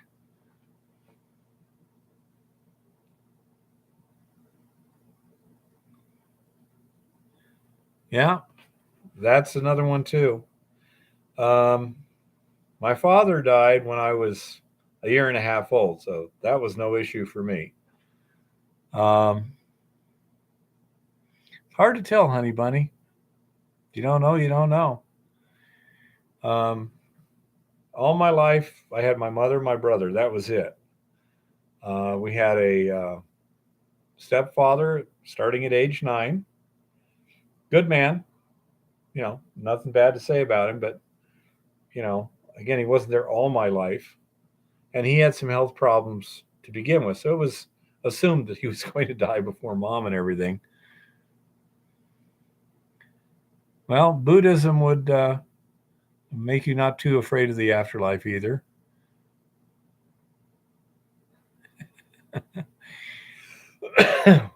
Well, Tricky, my original plan for death was to die of a massive heart attack after the 12th cheerleader on my 100th birthday. Okay. Now, Eva's not real fond of that plan, but, a guy has to have goals. Okay. You modify them as time goes on. You do realize that it's gone into the only dreaming category as of years ago. Oh, I'm sure, little one.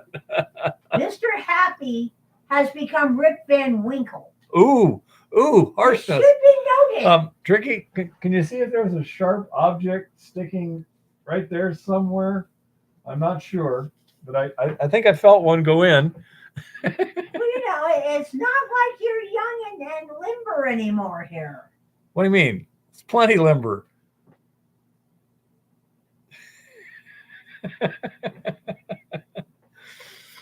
Oh, oh. But anyhow,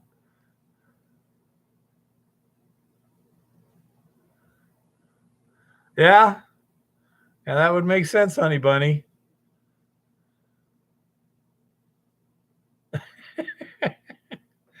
Okay, Tricky, be gentle. Oh, my friend. Um, oh goodness, see, my memory's getting terrible. Hiram.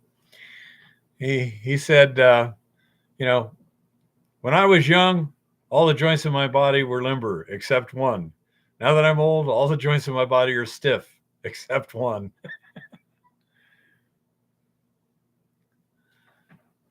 Well, the nice thing about that, honey bunny, is if you blow yourself up, generally it doesn't hurt. You know, just make sure it's a big enough charge. Uh, Hiram Wood. He was Socks. Good socks. he was actually, I guess, in the Atomic Energy Commission. He was my dad's boss, and I say he kept in contact with my mom over the years. And once my brother and I were teenagers, we went prospecting with him and stuff. You know, so he was a good guy. You know, but anyhow, exactly, honey bunny. Milliseconds don't count when you're thinking. Yeah, that makes sense, honey bunny. There's one I heard of. This was weird. It was in Phoenix, and they had an Asplund team, you know, trimming trees and shredding the stuff and everything along the road, you know, the palm trees and this sort of thing. And some guy was walking on the sidewalk and just stopped, took out his wallet, threw it on the sidewalk, and then jumped headfirst into the shredder. Just that's so rude to that uh poor team of tree trimmers there. It's like, you know, what do we do? Uh just imagine the guy, the team boss calling up the MEMA. Boss, we have an issue. You know, I mean, he was killed instantly. Of course, I think it plugged the shredder. But you know, head first, boom. It was pretty fast, but wow. Yeah, I'd rather blow myself up than that. Although anoxia doesn't leave much of a mess, and it's very painless too. You know, just a pure nitrogen atmosphere or whatever will work just fine. But I say that's so weird. You know, um, I've had to deal with a couple of weird situations, but nothing that was too traumatic. Um, my problem is when somebody is suffering and continues. Probably about the most traumatic situation I had was when Eva was laying on the concrete a couple of months ago in a lot of pain because someone I really care about, she's in a lot of pain, and something has to be done, you know, and you have to do the right thing. Although it wasn't difficult to figure out what that was, and it wasn't like, you know, she's spurting blood or anything like that. I've dealt with other situations where they were, you know, people got killed, but it was the sort of thing where, you know, in neither case were they conscious. You know, they'd just been whacked pretty good by circumstances, and they weren't coming back, but they weren't, um, yeah, they weren't suffering. source you a couple of cyanide antidote kits. I can find them on Google, I believe, because I've seen it before.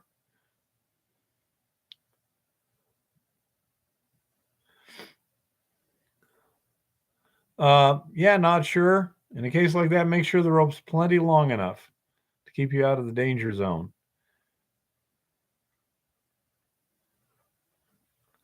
Yeah, I understand, honey bunny. In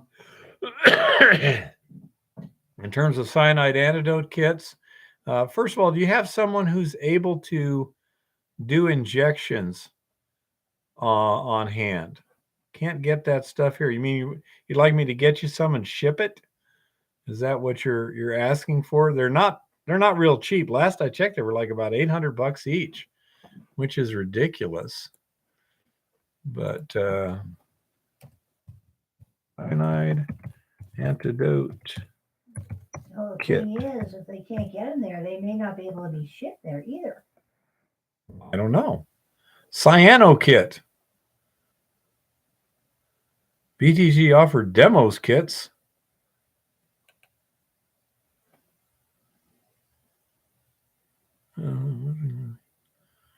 Your patency adequate. Cyano antidote. Let's see. Cyano kit contains hydroxocobalamin. Never heard of that. That was sodium nitrite, sodium thiosulfate. One sterile transfer spike. Sterile intravenous infusion set. Let's see. Cyano kit.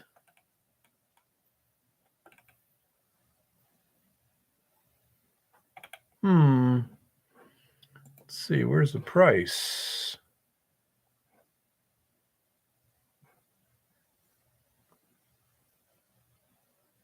A cyanide emergency test kit, $20. Here's sodium nitrite injection. The other stuff may be better. Yeah, here's the stuff we used to have. Sodium nitrite, sodium thiosulfite, and amyl nitrite and halon. Yeah, this is exactly what we had.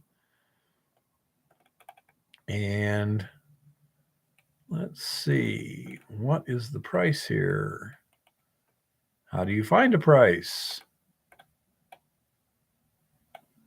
Oh, I hate this. Could you give me a price anywhere? Product categories, COVID-19 products, blah, blah, blah. Category. View this product at. Let's see what we got here. Gen X Pharma. A cyclovir sodium injection. Cyanide antidote kit. That's what I want. Log in. I need to be logged in. Okay. It's going to take me a while to get a price on it. Let's see.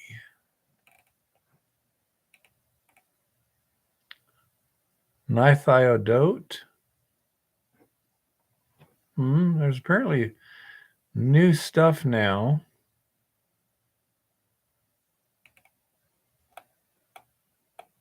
Cyanide antidote kit. Could somebody just give me a frickin' price? Why is it that nobody wants to give you a price anymore? I generally have the philosophy, if you don't give me a price, I'm not going to buy your crap. If you have to ask, you can't afford it. What's that? Accidental cyanide poisoning. What happens when you get it? Yes, I know. Dispovan. There's amyl nitrite. Sodium thiosulfate, sodium amyl nitrite, syringe, stomach tube. Yeah. I'm going to have to research it a little bit more. Tricky. Cyanide antidote kit.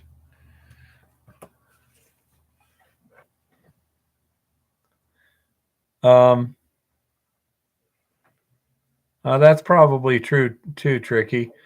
But anyhow, the initial first aid is amyl nitrite inhalant, poppers. Okay. What happens when you get cyanide poisoning? The cyanide reacts with the hemoglobin in the blood to make it bind the oxygen more tightly so that it won't give up the oxygen to the tissues. Your blood gets oxygenated, but it won't give it up. Which is why you turn bright red. Which is why you turn really flushed. Okay. The amyl nitrite binds with the cyanide affected hemoglobin to make it give up the oxygen better. Okay. Don't know about phosgene or not. Okay. Yep. You turn super red. But the amyl nitrite, if you get that in there, it'll make your blood give up the oxygen better. You get oxygen on the person because the more oxygen there is, the more a fraction of it is. And then the amyl nitrite and sodium thiosulfate injection literally chemically neutralizes the cyanide in the blood. And that's what the final antidote is. And so that's how you would use the B12 soluble helps. Not aware of that, honey bunny. I wouldn't be surprised if you know more than I do on this. Well, I noticed in the things you were reading off, it mentioned cobalamin, which is B12. Is that what it is? Yeah, cyanocobalamin is B12. B12, okay. So you're right. So yeah. Anyhow, so but that's basically what's happening chemically, the basics of it, and what you're trying to do. In I say, but the first thing you do is get those poppers, inhale that, get that in your system, put on the oxygen, then do the IV. Ta-da! Yeah, anybody? But yeah, it's fairly simple. The nice thing is a sublethal dose of cyanide is not terribly damaging, unless you're without oxygen for a sufficient time period that you get tissue damage from that. The one thing is you may get a lot of nausea, which can cause a lot of problems in terms of aspiration and stuff. So you have to be aware of that. Hypoxia, huh? Okay. Well, that would explain why the soluble B12. Again, it all has to do with getting that oxygen to the tissues. It's not, cyanide per se is not cumulative, and it goes out pretty quickly. A sublethal dose of cyanide is metabolized in a matter of a day or two. Yeah, Chris, according to DuPont, they have never lost an employee to cyanide poisoning who has been found while they were still able to be resuscitated. As long as they just gone down, they got them all back. Even there was one guy, I think it was splashed with like 2% cyanide solution, and literally didn't make it one step before he was on the ground. Well, it's not, I don't believe it's actually purged, honey bunny. It's actually neutralized by the body. I mean, the cyanide actually gets chemically neutralized, maybe by the liver. Who knows?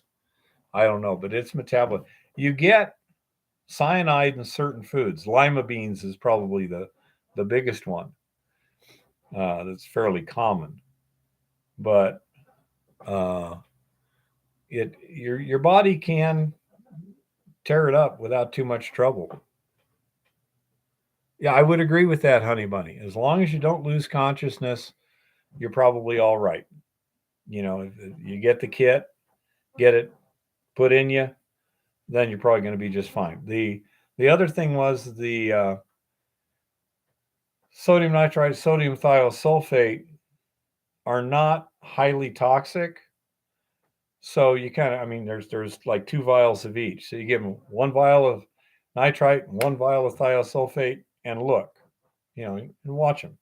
They should get better very rapidly. If they don't, you give them the other.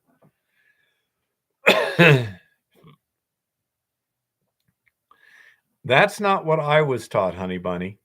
Cyanide is not like um, lead or heavy metals. No, it's not persistent. Yeah. Not a persistent chemical. I don't like lima beans that much either, but that's because my mom used to feed them to me, and I didn't like them to begin with. Not nearly as bad as cauliflower. Hey, come on now. You got to admit rice cauliflower is damn good shit. The rice cauliflower is a suitable substitute. And I cook veggies better than your mother, okay? Yep. Yeah, Richard got the confirmation. It's anyhow. Curried cauliflower is delicious. I have no clue.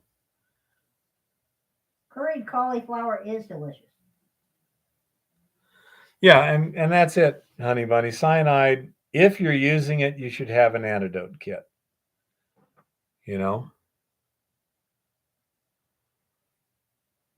The smell of cauliflower just really annoys me, and it makes me nauseous, honey. And the taste. Of course, my mom generally overcooked vegetables, but it was horrible. And Mom would do this damn thing where she'd like, "We got cherry cobbler for dessert and cauliflower. If you don't eat all your food on your plate, you can't have dessert." It's like, son of a gun, Why couldn't you have like Jello for dessert then, huh? I could deal with that. No, that's why she did it. You do realize this, right? Chris, Mom would just boil it. And that was how she dealt with cauliflower. She would boil it quite a bit. But yeah, I mean, she was a good cook in some ways, but not that. Then saute with butter, curry powder, onions, and some garlic. Maybe.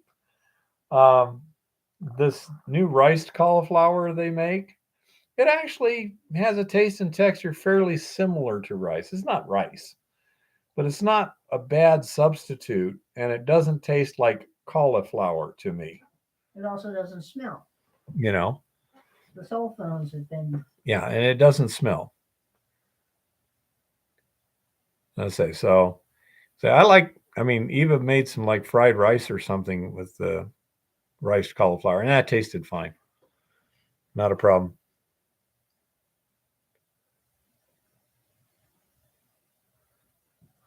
Yeah, a lot of those plastics can really outguess some nasty stuff. Oh. Anyhow, yeah, Honey Bunny, it doesn't have much flavor. It's kind of like rice, but if you spice it up and flavor it properly, it tastes fine.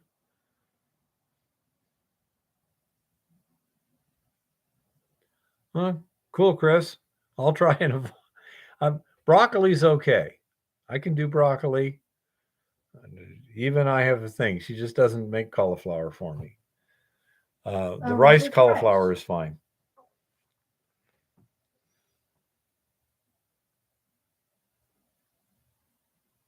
Yeah, I say the cauliflower is by far the worst.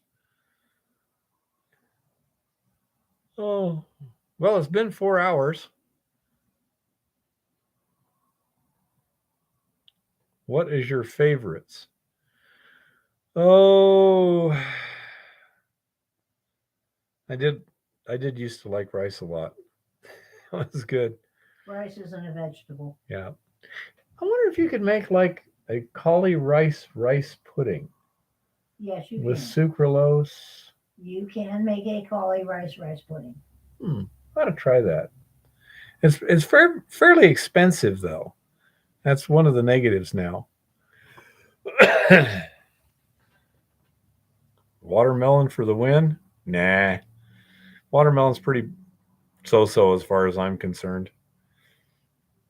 It's edible, but nothing real special. Anyhow. Oh. Well, that ought to make you thinner. There's not a whole lot of calories in watermelon, honey bunny. You know?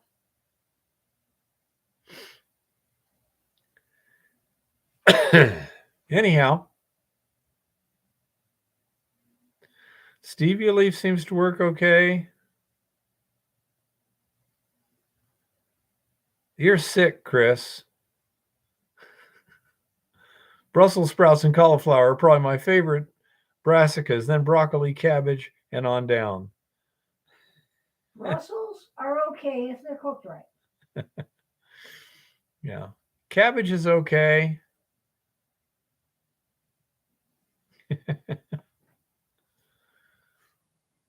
The one thing about cabbage, it doesn't get, what would you call it, slimy that easy, which is good.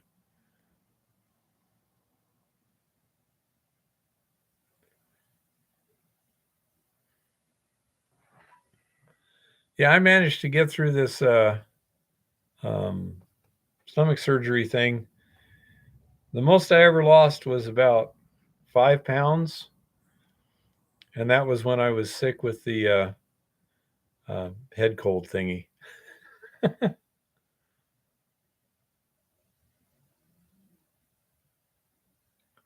Scotch Irish folk will tend toward brassicas. Makes sense, probably. High vitamins, yes, they are. They're quite nutritious. I have never had wild mustard greens, Chris. I'm not sure what rapini are. Zucchini is good. Is it a vegetable or a pasta? Yeah, it's a leafy vegetable. Leafy vegetable. Zucchini is good. Okay. Wild mustard is good too. Mustard greens in general are good. Yeah, well, that's what he said. So are collards. So Honey Bunny says she's got a lot of poke. Oh yeah, poke is good. Poison if you don't know how to cook it. Probably down south if you got a lot of poke around. Yeah. I personally. Come here, little one. Come here. I personally like sorrel. Okay. I wish we had sorrel here. Wahoo. Hi, George. How's it going?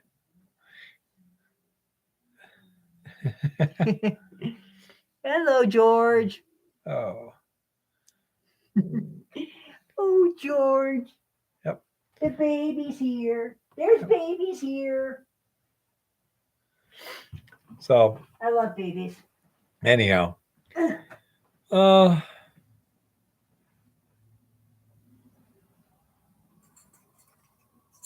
what is it about?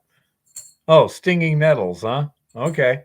Well, that explains why it's so dangerous if you don't do it right. Sorrel is high in oxalic acid, huh? Yeah, that's why you shouldn't eat too much of it when it's raw, but you can cook it. Okay. I like the raw flavor of sorrel. Spinach is also very high in oxalates. Yeah. I try not to eat it too often when it's. Honey Buddy says that stinging nettles are good for her allergies. Yeah, they've got stuff in them that supposedly is good for allergies. My grandmother used to drink nettle tea for her rheumatoid arthritis. Wouldn't know. Email sent to you and Eva. Let's see. There it is.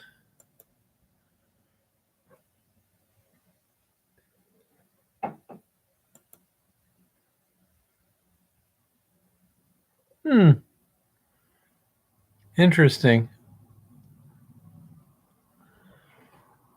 Yeah, it looks like you should be cautious.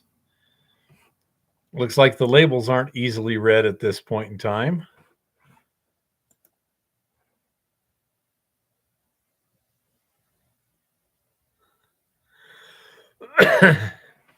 Hmm.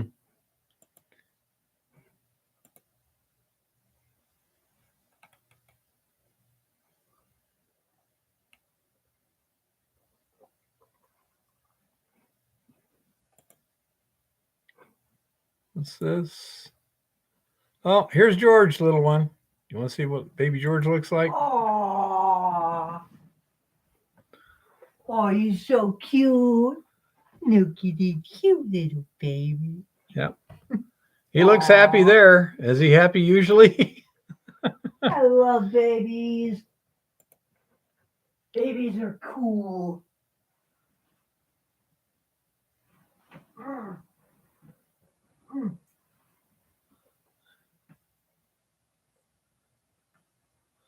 Yeah.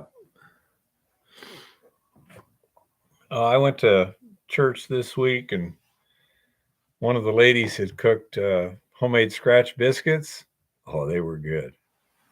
So I called Eva and I said, "Do you want me to bring you one home?" And she goes, uh, "Okay, sure." I said, "They're really good." So I brought her one home because I knew that if she really liked it, she'd probably do more, and the carbs are not good for her. Sure enough, when she finishes, she goes, "Only one?" No, carbs aren't good for anybody, but Yeah. what can you do? A lot of those cheap, low quality Chinese made hamburger patties are made of everything they could not sell anywhere else. Good thing I like to cook my burger thoroughly. Yeah, I'm a barbarian and a heretic and a philistine. I like my steaks medium well. Little pink I can live with. Don't want much more than that.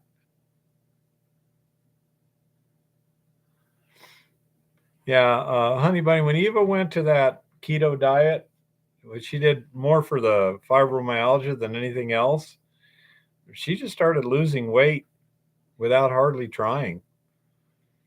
She was at what, almost 200 pounds? Yep. And I lost 70 pounds and I have kept it off for 3.5, almost 4 years. yeah, and she's, generally health wise, she's much better. No allergies either. Yeah, I'd say that's good. But say if you do a keto diet, it should reduce your cravings for food and allow you to get into a fairly consistent weight reduction.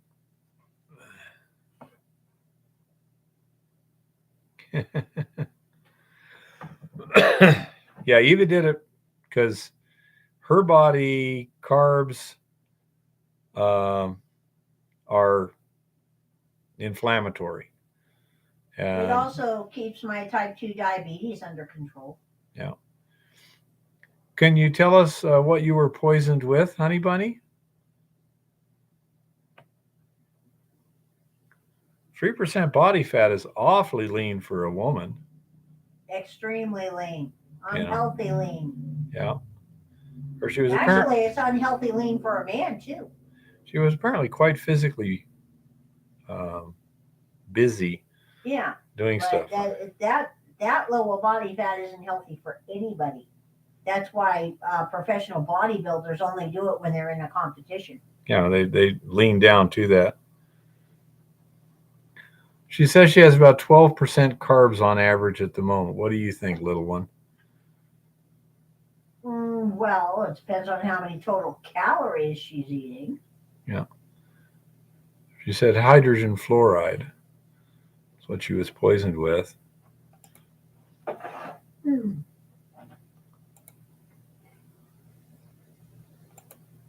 Let me put it this way. I never eat more than 20 grams net carbs a day. carbs minus fiber and sugar alcohols. Well, that's funny.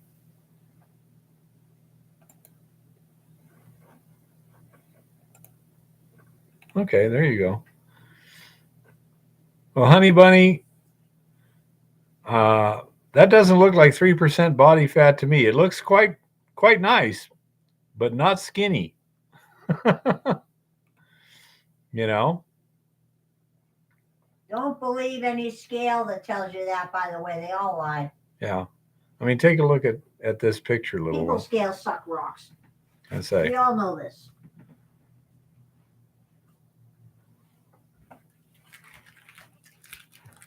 That looks more than 3% body fat to me. Yeah. You know?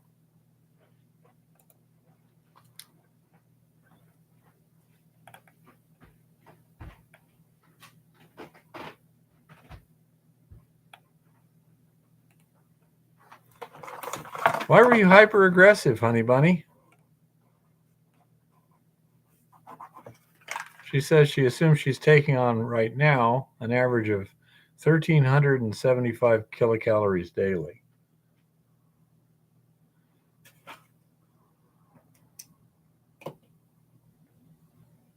How about what I take in? Came from a family of giants. Yeah, you don't look petite, that's for sure. That's mainly muscle. That's not surprising. Oh yeah, outlier. Eva has to do keto.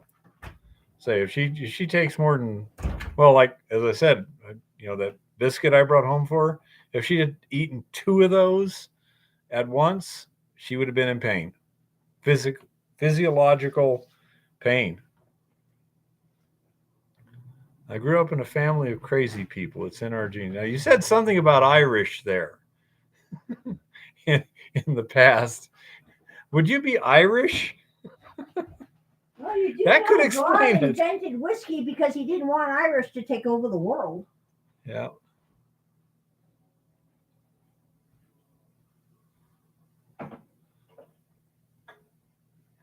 Well, the specs sound about right. I say it's the 3% body fat that would be unusual. And you probably had to do a lot of weightlifting and stuff to get that kind of mass without a fair amount of body fat. Well, chicks are designed to have more anyway. We're supposed to have 15% minimum. Yeah. Hormone health. Yeah, that's Eva was having real trouble too. But when she switched over to, less than 20 grams Carbs. of carbs per day, it wasn't hard at all. Blair Clan Clarach, is that Irish or Scottish? I think they both have clans. Yeah, that's what I told you. It looked impressive.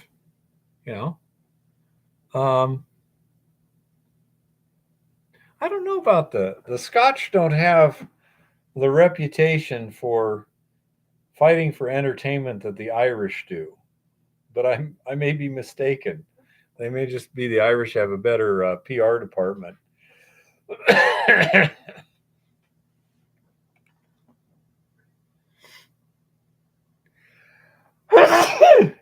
Goodness.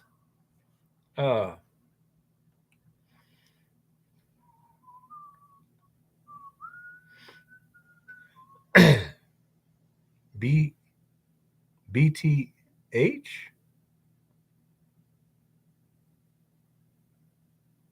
Okay, Scotch Irish. Okay, both. Okay. Yeah. Well, that would explain why you were a bit both frisky and large. Stout. That would explain a lot. But yeah, they're both kind of renowned for being fighters.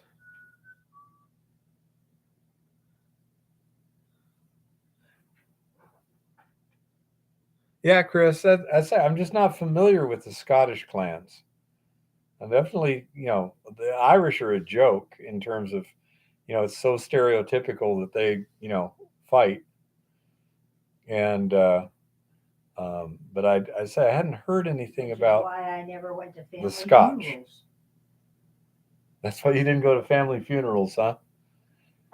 In my family, that Irish custom of speaking your mind over the grave tends to lead to fights. Fist fights, huh? A lot of my family is over 6 feet and 300 pounds. And again, it can be massive muscle too. All my brothers are over 6 feet. Yeah, well, that would make sense. So if you're 5'11", oh, over here in Montana, the only place I've seen that has bigger women is maybe Safford, Arizona. I don't know if they're corn fed over there or what, but I mean, it's not unusual to see a woman over in Safford that's like, 5'3", 6'3", 6'5", stuff In like other that. words, women taller than him.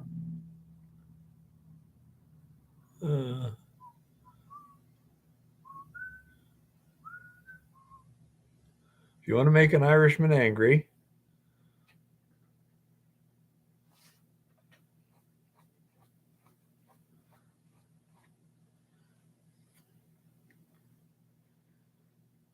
I'm still trying to do chemistry, Chris. Don't have time for all this stuff. Yeah.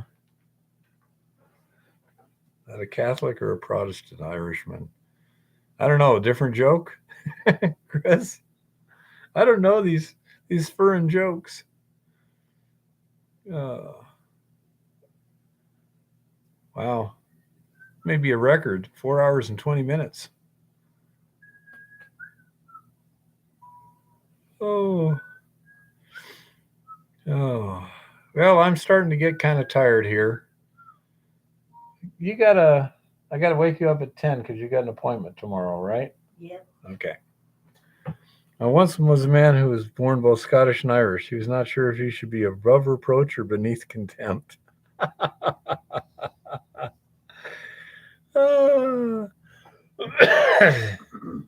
That's not bad.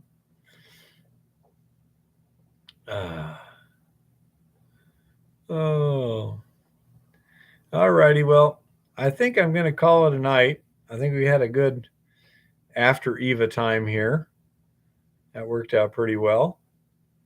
And we'll call it a week and get back next week. Probably just have more gold, because that will make most Irishmen either want to beat you to a pulp or fall on the ground laughing, huh? Okay. Oh, anyhow, thanks for everything, folks. Thanks for hanging in there for the last 4 here. But we better call it a night. I got to get to sleep here and rouse the the goddess at 10 o'clock in the morning. Which, thank you, honey bunny.